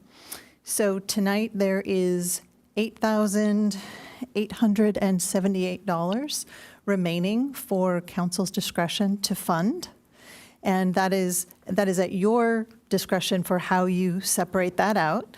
Should you want to do it in an equal basis, it's almost even, because we do request that you make your allocations in whole dollars. So that would mean perhaps 2, could allocate 1,775, and 3 would have 1,776. But it is up to you how you choose to make those allocations.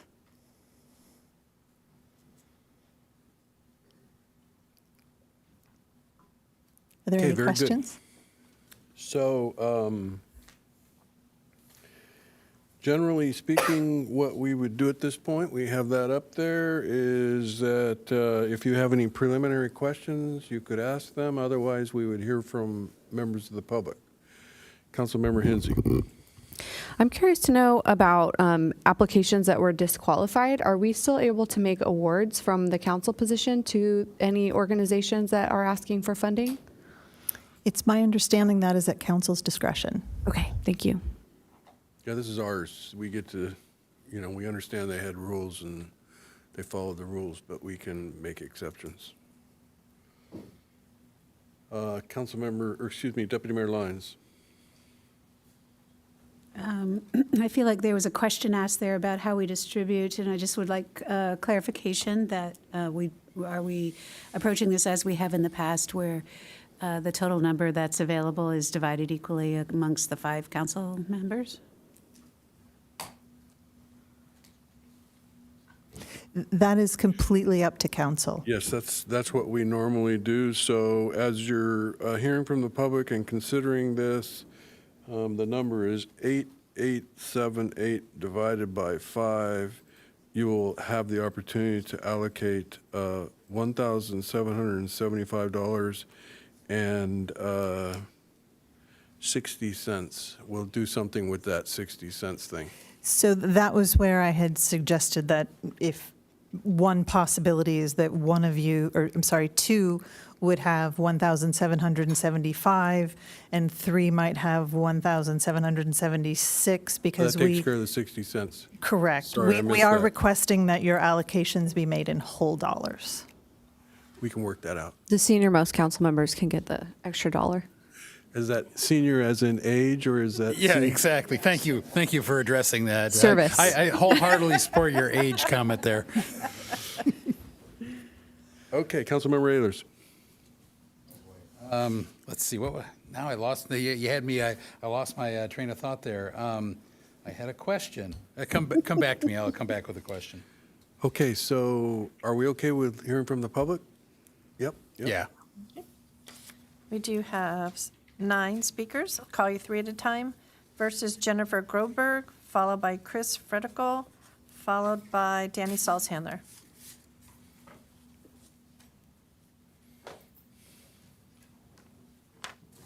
Good evening, and thank you very much for this opportunity to speak with you this evening. My name is Jenny Grodberg, and I am representing the Grants Committee for the Assistance League of Rancho San Gato, a nonprofit, all-volunteer organization dedicated to addressing the needs of low-income families in our community. On behalf of the Assistance League, I want to thank you for your ongoing support, and especially this year's grant of the $3,750 to support our signature program, Operation School Bell, established to help improve the lives of impoverished children and families. Imagine a child embarrassed by their clothes and shoes at school. Poor self-esteem can have a negative impact on academic attendance and success. New clothes and shoes go a long way towards boosting a child's self-confidence. By providing proper school clothing, Operation School Bell helps children arrive in the classroom better prepared to learn.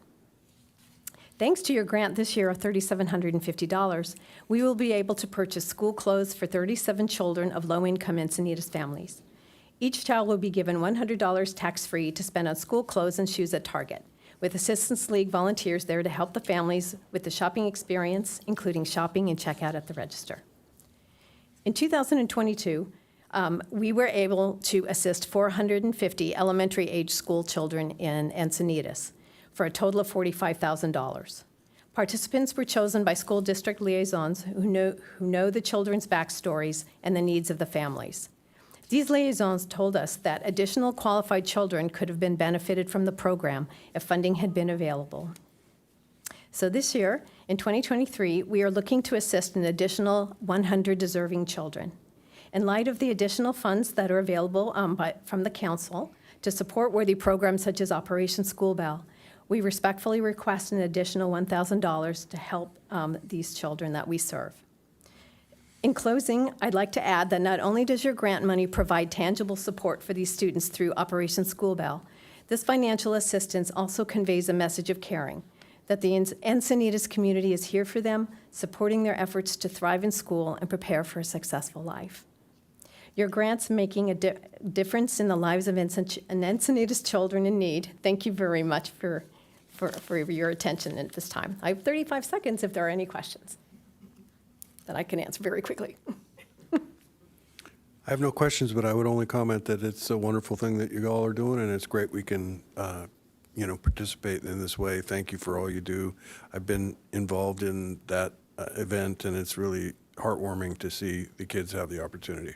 Great, thank you so much.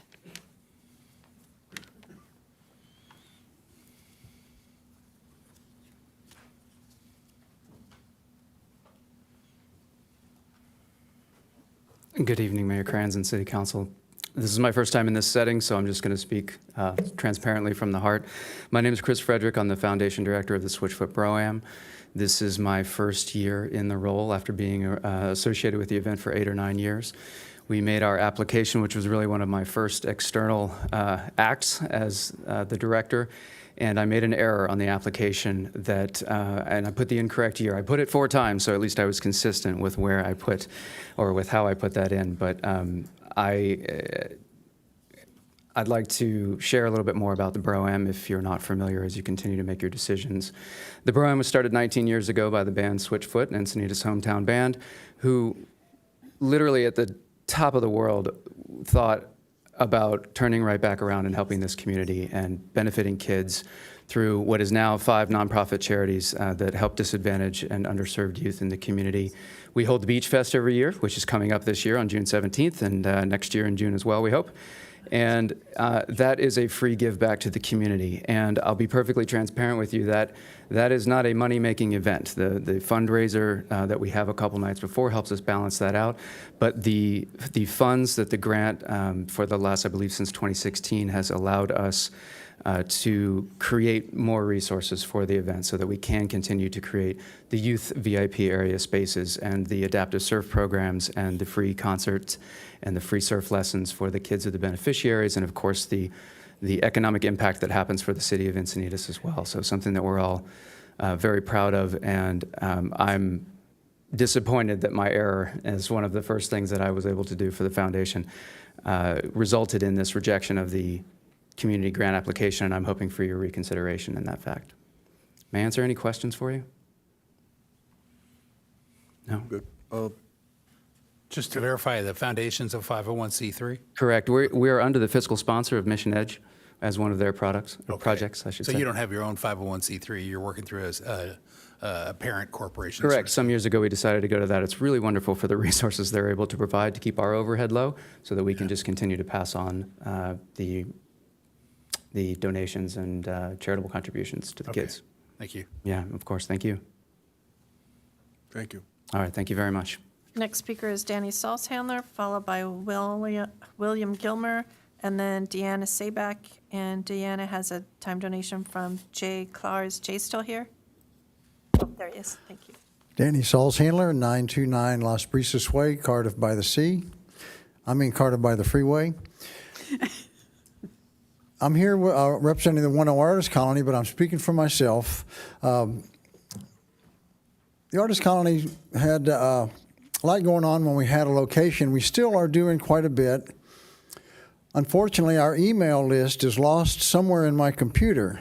And so we sort of rely on the Encinitas Friends of the Art, send them what we're doing. They put it out. They put it out to email list that we know people want to see because they've had to request to be on it. So I would say that if there's anything left, we haven't applied for a grant since I think 2005. So maybe you could use some of the money we haven't applied for. And it was good to see Rich Halk this morning. I haven't seen him in a while, or this evening. He is our auctioneer for the Arts Alive, and him speaking for the golf course was very nice. I did go out there once. I don't play golf, but I did go out there to hit some golf balls to see if I could. And I asked for a bucket of balls. They said, big ones or little? I said, give me the big ones. They'll be easier to hit. Thank you very much.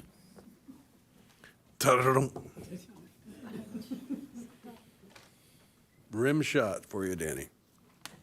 I could do that. Good evening, Mayor Krantz and the council members of Encinitas City Council. I'm here representing the North Coast Symphony Orchestra. My name is Bill Gilmer, and I am the president of the board of directors for the North Coast Symphony. I'm here to make an appeal to you to provide funding for our orchestra from the remaining funds that are available from the City of Encinitas Community Grant Program. For the past several years, we have been awarded such funding based on our application, and we are deeply grateful for this support. But this year, we fell 1 point short of qualifying. Our orchestra is based in Encinitas. We are an officially registered business in Encinitas. We are a member of the Encinitas Chamber of Commerce. We rehearse in Encinitas. We perform in Encinitas. And in fact, our orchestra was founded 75 years ago in the community of Encinitas. And we were honored by your proclamation of this anniversary on our behalf last year. Clearly, we are proud to be a part of the Encinitas community.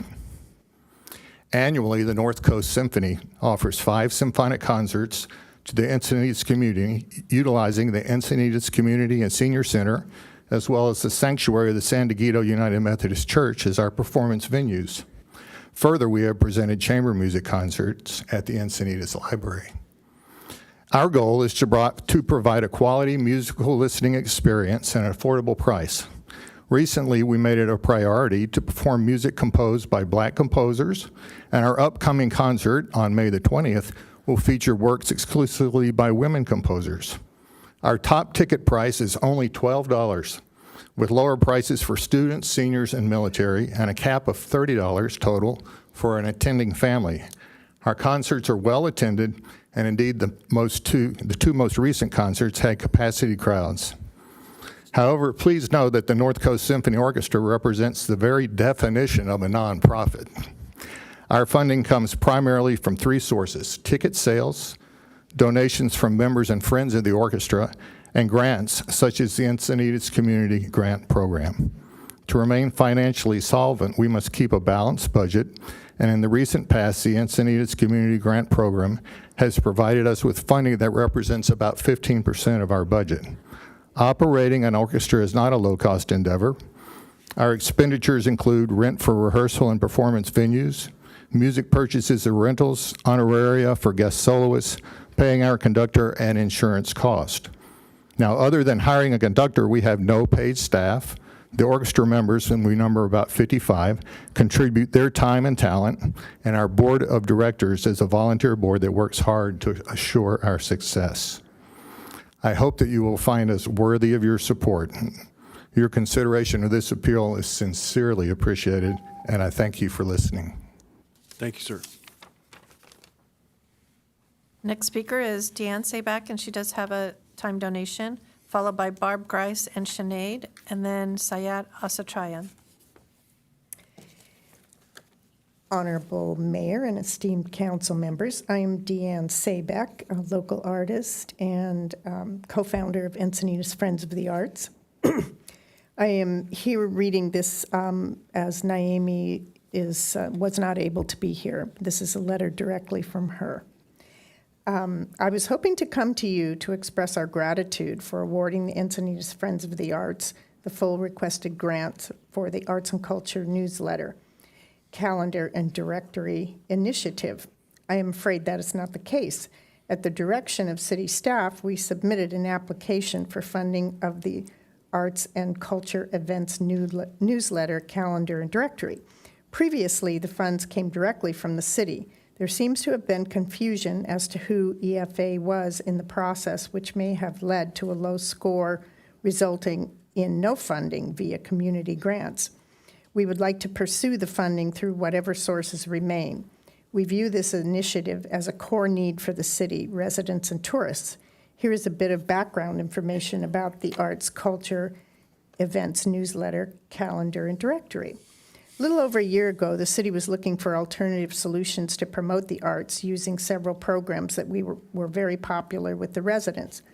A weekly newsletter email of art and culture events, a community calendar of art and culture events, a community directory of art and culture organizations.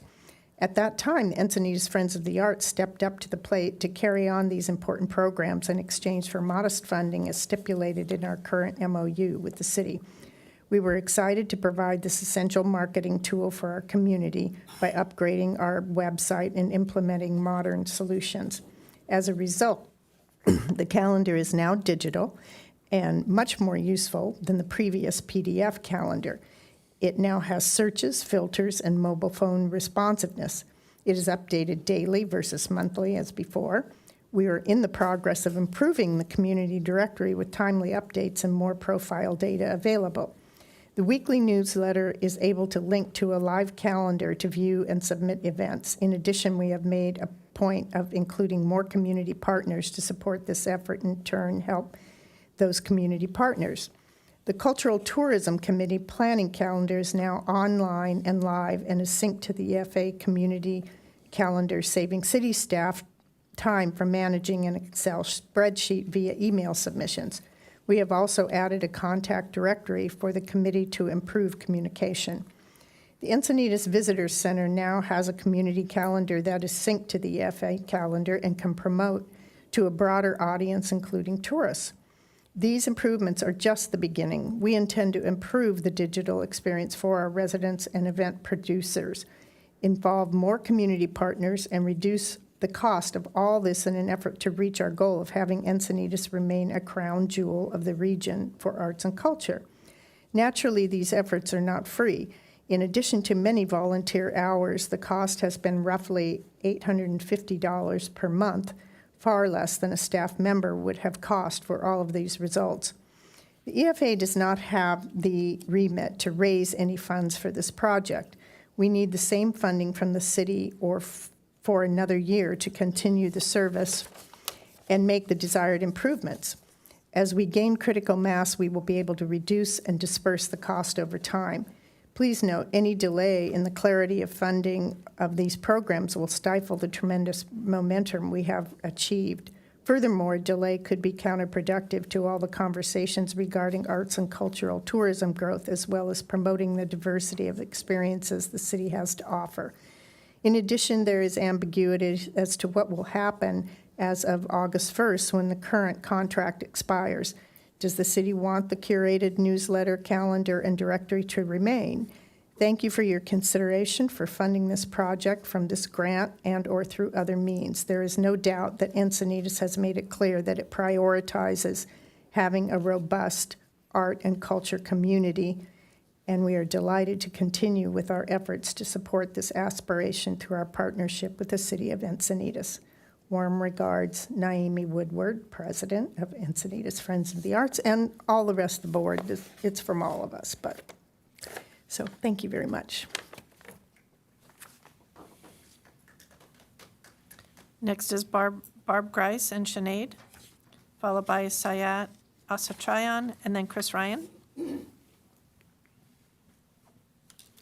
Good evening, City Council and Mayor Kranz. We're here also asking for consideration for funding as we were, I made a clerical error on our application, and so we were denied, and so we're asking if we might have consideration of the extra funding that you might have. In case you don't know who I am, I'm Barbara Grice. I'm the director at the San Diego Heritage Museum, and we're going on to our 35th year, and we collect and preserve all the records and artifacts from the San Diego River Valley area, which, excuse me, I'm not used to public speaking. So it goes from, the region is from Del Mar, Solana Beach, Cardiff, Encinitas, Leucadia, Olivenhain, and Rancho Santa Fe. So we collect all of these, the memorabilia, the records, and save them for future generations.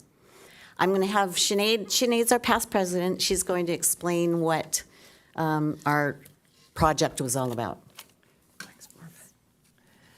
Council members and Mayor Kranz. My name is Sinead Gowlan, and I'm the past president and current vice president of the San Diego Heritage Museum. So the objective of our grant project was to create a mural relating to the contributions of the Latino community to this region.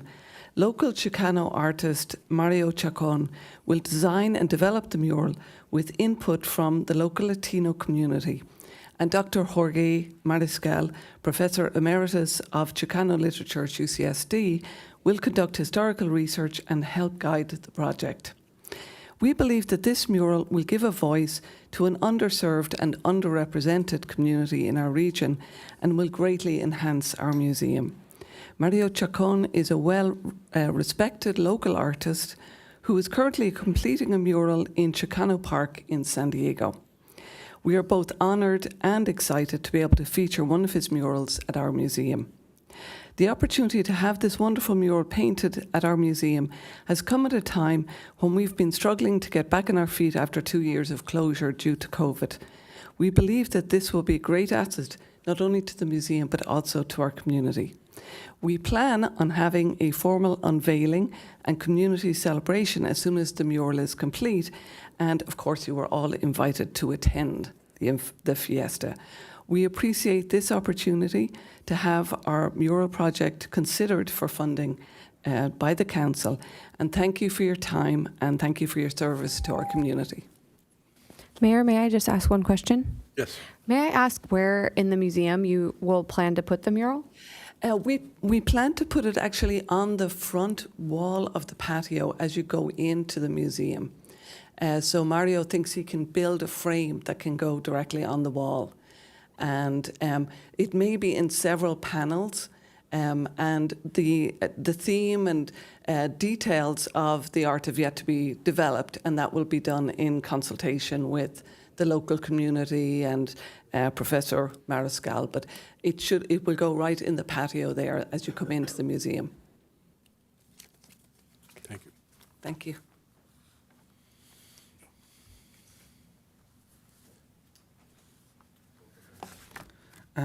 Dear Mayor and Council members, again, my name is Sayat. I'm also a volunteer and a board advisor for Encinitas Friends of Arts, and I'm here this evening to ask for your support to fund Encinitas Friends of Arts with regards to funding of the arts, culture, events, newsletter calendar. This calendar is very important for us as a dance group, for the musicians, and very shortly, I've been here as 15 years working with Encinitas Friends of Arts. It's my honor, and plus I'm very honored that Encinitas Ballet is the first ballet school in Encinitas who presented Encinitas a community nutcracker. When I moved here, it was my dream to do it. And with Miss Colette, she's here, and we all together did it. We never, all events, Encinitas arts events, we're always there. I've never said no. Encinitas Ballet, we are the first who performed for the U.S. Army Navy Academy. We are the first. I've never said no to anyone. But everyone has a gift. You have a gift to be here. I have a gift to teach kids. Miss Naime has a gift to do this. So, and at the end, today, my daughter brought this and said, Daddy, maybe it will help. We believe in support to each other. And I think this says everything. And thank you again. I know it's so hard to make a decision, but I think if the Marie, when Jesus was bringing baby, she knocked every door. It's only one door opens. Thank you. Next speakers are Chris Ryan and Nancy Logan.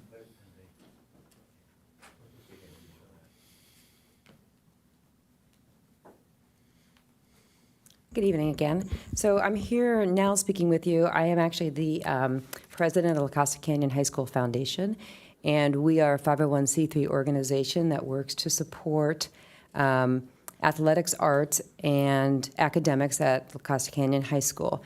And we are here, I'm here because I want to thank you for the recommendation that the La Costa Canyon Music Program be funded tonight. This is actually our first time ever applying for this grant.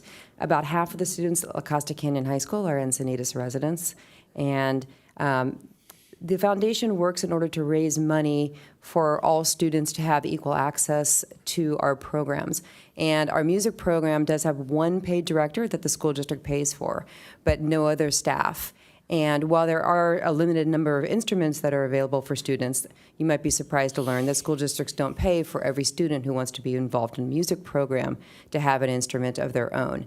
So the foundation, working with parents in the music program, work to raise money in order to ensure that every student who wants to be involved in any music program at La Costa Canyon has the opportunity to be involved, to get coaching and teaching, and have instruments to play.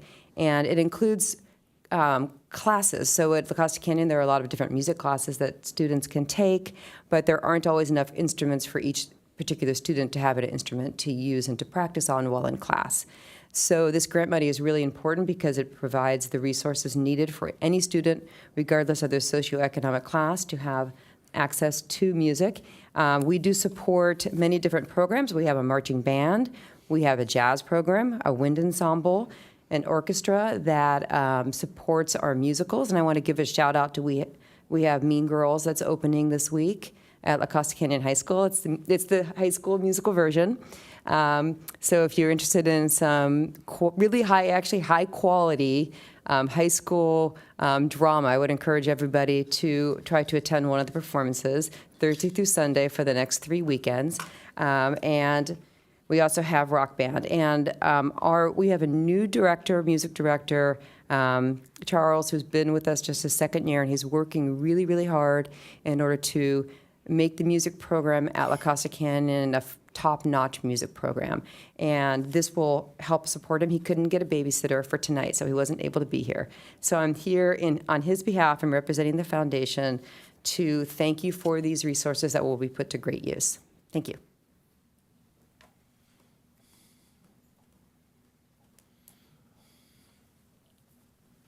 Good evening, Council. Nancy Logan with San Diego Alliance for Drug-Free Youth, and tonight I'm representing the Study Buddy program. And I, too, am here to thank you for your continued support. We really appreciate that the city of Encinitas understands how valuable our young people are. We're doing exactly what this grant asks. For close to 30 years now, we get teens, which we call the big buddies, from the high schools and match them with students, little buddies from the elementary schools, and they're tutored for 1 hour a week for 8 weeks each semester. And we have a very diverse group of little ones and big ones, as a matter of fact. And we mentor them, whatever their needs are, very, very, very different needs, all of them. And it's amazing how many of these little buddies come back to be big buddies. Kelly, I know you were a big buddy, weren't you? All 3 of my adult grown children were big buddies. It's just one of my daughters is a school teacher in Dallas, Texas, and she's implementing this program at the school she teaches at in Dallas. Anyway, the Study Buddy program is a win-win for big ones and little ones, and we're just so touched each year to see the progress that these high school teens have made. And they grasp the value of service and community service, and they're seeing what it's like to make the difference in the life of a child. So thank you very much for your continued support. Any questions? I have time. Kelly can tell you all about the program. Thanks for all you do. That does conclude speakers. Okay, I'm just sitting here thinking of how my 3 kids weren't study buddies, big buddies. That's bad. They weren't. So I'm wondering where I went wrong here. So, but they've all managed to do good in their lives. So I was just going to preface this by saying that probably the most troubling part of this process is the grant applicants that have zeros by them. And then it's even worse when they're in the disqualified application section. So I think that we need to maybe visit our policy and see if there's a way that I know it's sometimes derisively referred to as a participation trophy, but I think all of these grant applications, the efforts that are being made for those projects are worthy. And so figuring out a way to keep, for example, the North Shore Symphony, who got 31, to drop off that cliff where they go to 0 is just, that's kind of painful. So, and then applications that are deemed incomplete. I think in the planning department, we have an application process where it's evaluated by staff, and if it's deemed incomplete, it goes back to the applicant for curing. And so a system like that, I think, would be good to have in place so that an organization like San Diego Heritage Museum, which is how long they've been a nonprofit for a really long time in our community, and the idea that their application was deemed disqualified was because they didn't have their IRS paperwork. They only had the state of California. It's just that's tough to take. But I know you all were following the rules, and so what I'm suggesting is that maybe once this is over, we can talk about giving direction to look at the policy and see if there are ways that we can adjust this. I would kick off the council distribution system. I have 3 organizations and applications that I'd like to divide my amount in thirds. It's number 27, which is Broam. Number 31, which is North Shore Symphony, North Coast Symphony Orchestra, and 46, the Heritage Museum. So that mural at the ranch would really, I think, be very nice, and so I want to extend the opportunity for them to have some funds towards that. And would you like to divide that amount evenly between the 3, or did you have specific amounts that you'd like for each? Well, I was thinking in thirds, so let's just do the thirds. I'd like to give it all to each of them. Are you 1,776 or 75? I guess I'm a senior most. Well, between Bruce and I, we're pretty close. So, yeah. So that would be $592 per organization. Okay. And I would encourage my colleagues to consider the same. 27, 31, and 46. Deputy Mayor Lyons. I have a few things to say. I've not only been a juror for these grants in the past, because when I served on the Environmental Commission, I volunteered to be a juror. So I've seen it from the inside, but I've also written many grants in my life. Many of them are arts and culture, have been arts and culture focused or historic focused due to my line of work as a landscape architect. So I understand the process of writing a grant and having to meet all the qualifications.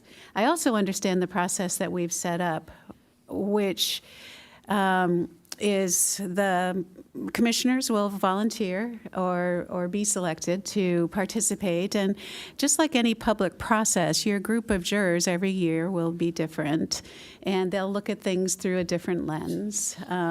And, you know, people bring ideas into the jury, and that's how they select based on the general rules they're told to follow. So, so I think there's a lot of there's a potential for jurors to kind of lean one way or another way just because of who they are and what they bring to the process, just like any public process.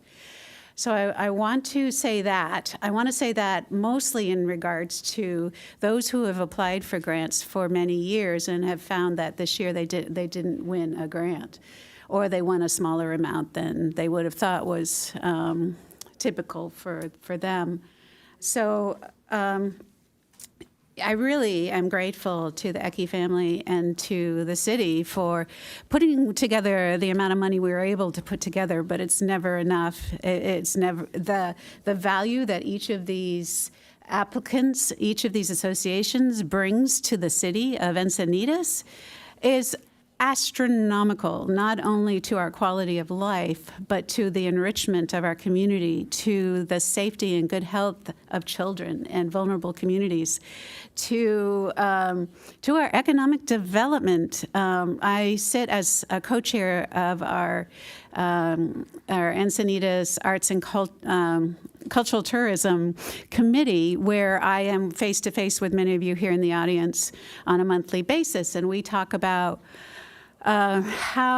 what we do in this community with arts and culture brings multiple times that value and economic development to our city, and we're just beginning to be interested in and to tap into some resources, to put some numbers together to really show the evidence of that, how important what we do in arts and culture in our community is to our overall economic development, and how the small amount that our nonprofits are able to cobble together to put out these amazing programs leverages huge amounts of money for our community. So if you ever want to identify a fan of arts and culture, I'll raise my hand because we've got it in spades here. We're just like so rich with it.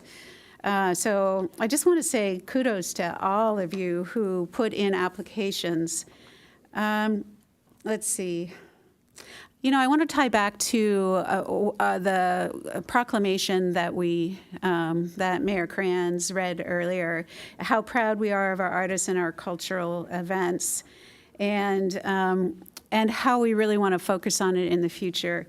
And so I know there's limitations here, but the benefits are amazing. As far as how I'm looking at this, first of all, I want to say, if you have any questions about the process or your score, please contact our Parks and Rec leadership.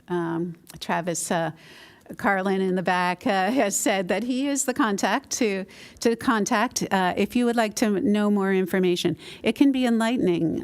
You might think you said something, but could be the jury noted that, oh, I didn't understand that.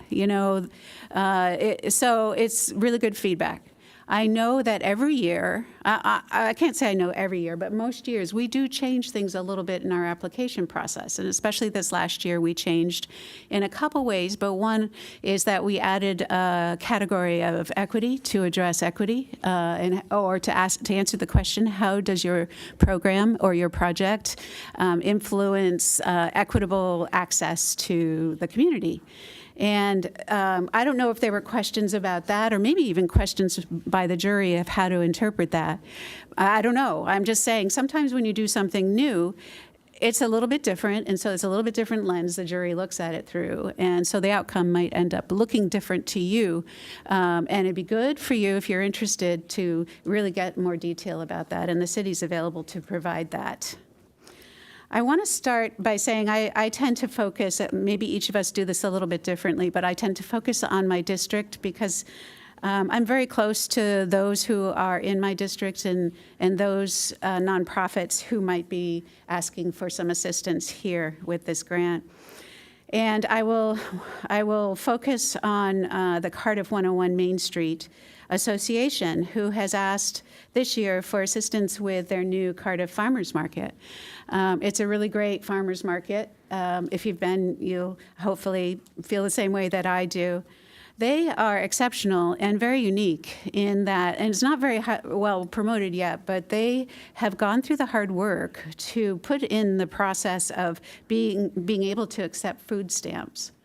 And I think that is really going above and beyond, and really gold stars to them for creating access to farmers market produce and items by going through all the hoops of becoming eligible to accept food stamps. It's a government program, and it requires a lot of administrative work on a regular basis. Let's see.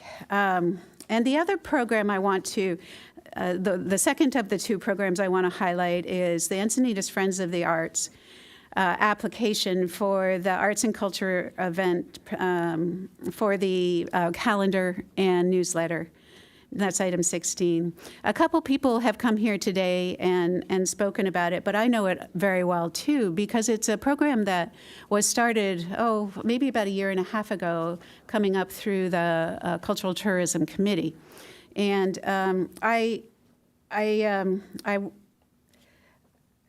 so it was about a year and a half ago, we were tracking all of our events, arts and culture events, on an Excel spreadsheet that we would look at each month and coordinate what's happening in the community. And we really identified a need across the city to create a digital interface where the public could access it, that showed what's happening, and that each nonprofit could enter their information on a regular basis.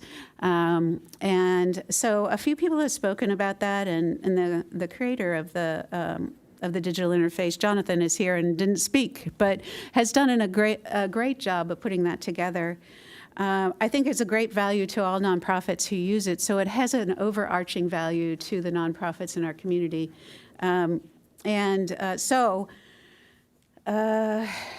Let's see, I think, so I was just checking my notes, but so what I would like to do is divide my amount across those two. That's item 6 And I think if I'm reading this right, it's item 16.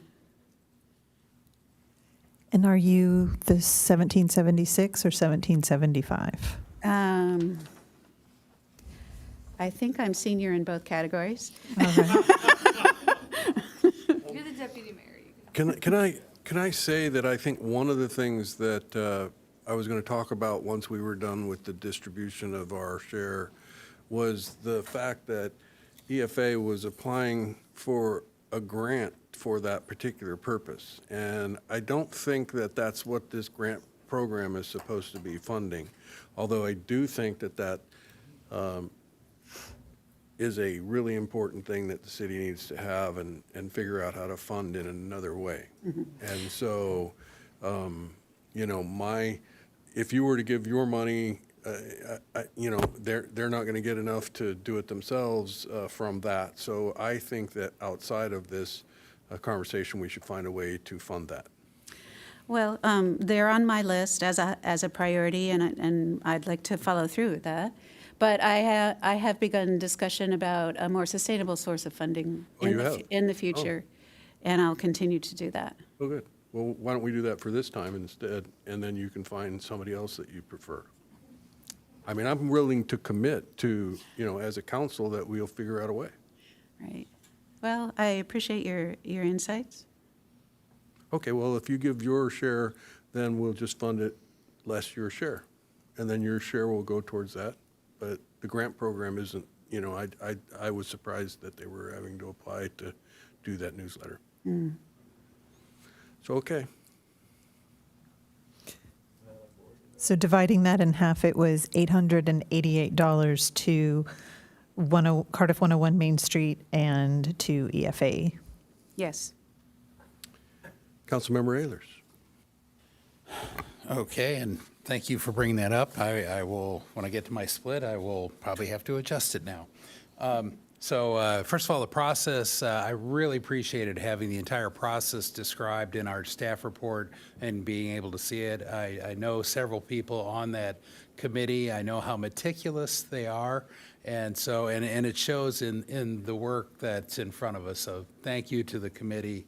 One thing I wanted to step back and look at the historical perspective. How much money in the last 5 years has gone to this program overall? And has it been flat, rising with inflation? Has it changed at all? Has gone to the community grant program? Yeah, total, including outside sources such as Mizell or ECHI. It's $150,000 per year. Okay. And I apologize, I don't have the staff report in front of me. That number is in there. It's been $150,000 for more than 5 years. 5 years. So the value of that money is going down, especially with inflation. So not for tonight, but in the future budgeting, we may want to consider putting some increase in that, and might help adjust this. So. The other thing is that there all these charities and opportunities have other sources, and hopefully they can leverage those to fill in the gaps. These are, what I love about these is they are highly leveraged. In other words, we're giving really, you know, it's often the third and fourth decimal place of our budget, fourth, fifth, sixth decimal point of our budget, but it's very, very important money, and it really helps. And so to put it in perspective, earlier tonight we talked about and we allocated or recommended allocating $150,000 for open space maintenance through a leveraged volunteer organization, and that equals the entire thing we're talking about tonight. So this is important money, and it's well leveraged, so that we're getting quite a bit of bang for our buck here in the city of Encinitas. Let's see, what was my other? So I'll get to and I was going to do it for Friends of the Arts, but I would support. I think they should be one of the ones getting funding for the function that has been described, and I think that is actually a city function that should be funded separately. So I will join the mayor in doing that, and I will split mine differently. When I went through it, I think I actually followed the mayor's approach too. I said, who's getting zero and why? And then I looked at the scores and I saw the 31s and I thought, wow, 32 to 31, you drop off a cliff. And so first step I did was review all of the 31s and decide, are there any that really had what I would call very local programs? I asked questions, I checked websites. One of the first ones that popped up on my list was the North Shore Symphony. I thought, wow, there's quite a bit of programs here, 75 years, it was great. So that's one of my organizations. San Diego Heritage Museum, been here forever, right? So your second organization, I think, you weren't even a 31, so you were a clerical error. So that would be the other one. And I would have put Friends of the Art, but if we're going to handle that separately, I will back off and split it evenly. I'll do the lower number. I'm okay with that. I think if you guys need the extra 50 cents, I'll give you a dollar after the meeting. So that would be, for me, two of them now. It would be number 31 for half of the 1774, and number 46. So you will have to make the difficult decision of deciding which one gets $888 and which one gets $887. Give the higher number to North Shore, and I'll send a contribution personally to the Heritage Museum. Thank you. Councilmember Hensy. Thank you. I will keep it quick here, and I will just thank Kathleen for her many years of service and this time as chair, and also whoever joined you this time. Thanks to representation from all the commissioners. So I would like to divide my pot of money between Study Buddy program. I always got more out of it than the student I was working with. The Assistance League, I think it's really important that kids have shoes and clothes that fit them when they go to school. Campana Studios, who are doing an awesome set of programs in our city so frequently. And then I also would like to support Cardiff Main Street because I think it's really important. They're the only market in the city that can accept SNAP and EBT. And then the last one is the Heritage Ranch, and I really look forward to a quality piece of art that we can all enjoy together. So thank you. Do I have to make another hard decision? Well, I just want to confirm if you would like to take that and divide it. It's 1, 2, 3, 4, 5 organizations. Is that correct? That is correct. Yep.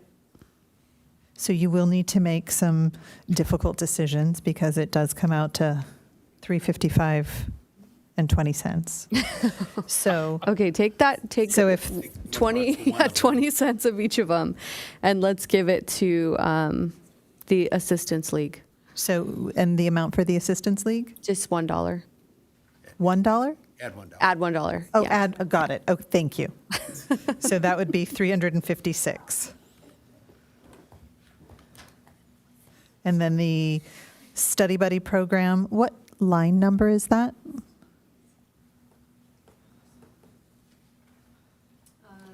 It's 45. 45, thank you. They get 355. And then Campana, which number is that? There was more than one. I think it's number 5. Yeah, number 5. 5, thank you. They also get 355. Number 6, Cardiff 101 gets 355. And the Heritage Museum also gets 355. Thank you. Okay, thank you, Councilmember Yeah, Blackwell. last but not least, I have about an hour of comments. No, just kidding. I do have a really quick story. My friend worked for Bill Gates Sr. at the Gates Foundation and was responsible for helping him decide how to give out money. And I always said to her, that must be an impossible job. And I'm listening to everyone who commented tonight. I looked at the applications.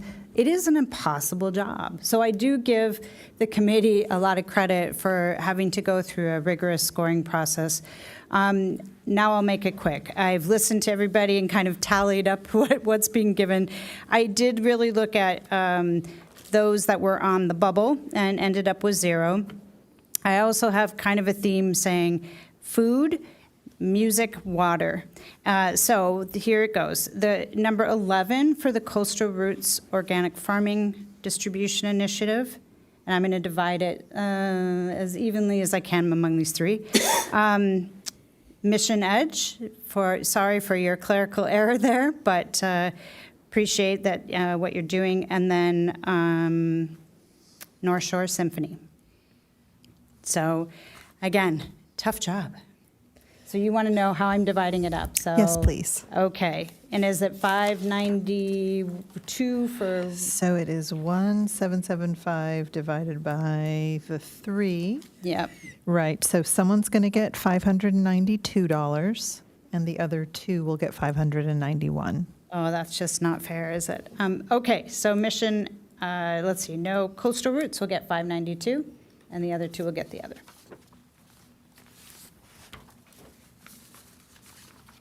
Thank you. I think we need a study buddy for the math, higher math going on here tonight, especially as it gets later. Yes. Coastal Routes is 592, Michigan.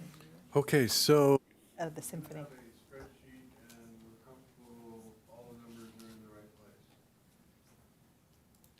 Number 46. Pardon me? you're comfortable, we have all the numbers in the right place, and we're ready to, I would move approval of this allocation of these grant funds. Second. And we'll come back with staff direction on some ideas here.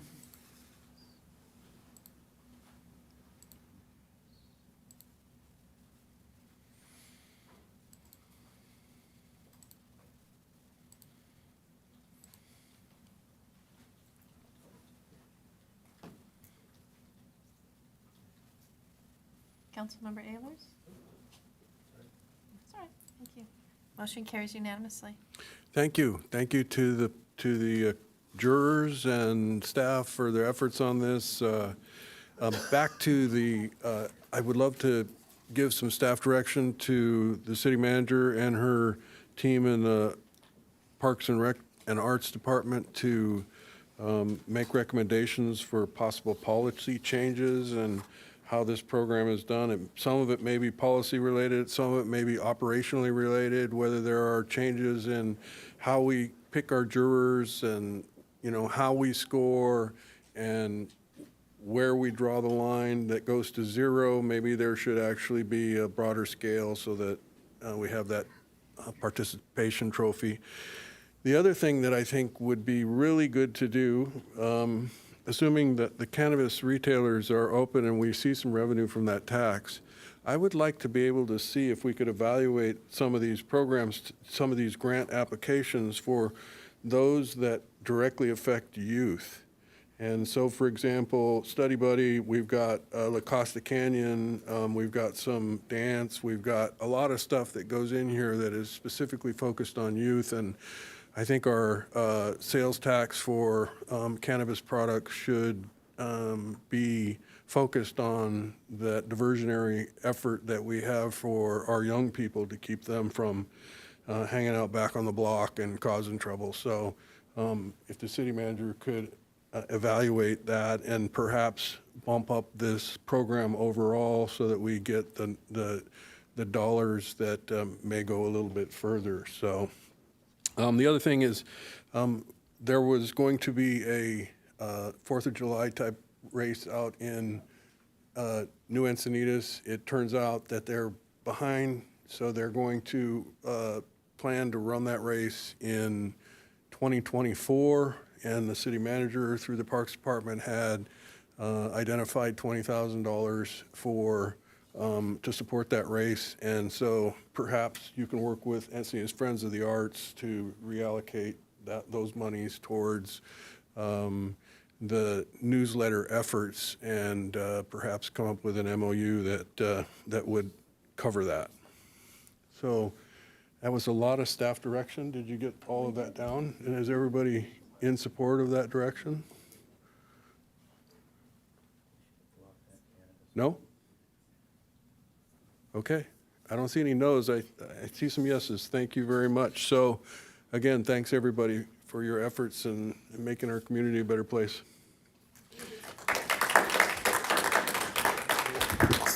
So I assume that we'll have both of those items returned to us in a agenda we'll come report. back. Okay, Yeah. sounds good.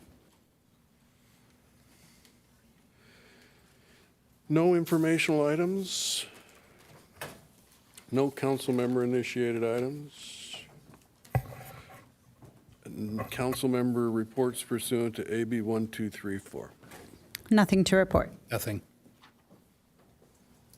We have our next RECE committee. That's the Rail Service Community Enhancement Committee, and that will take place at NCTD next Tuesday at 9 a.m.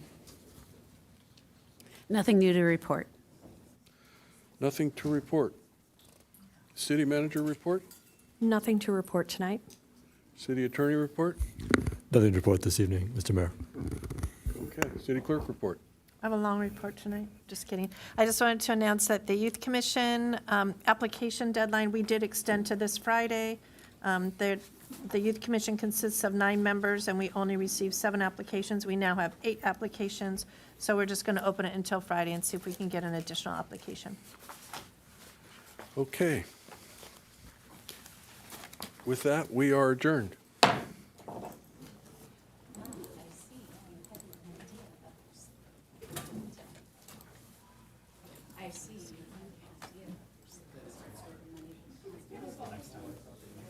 Good night.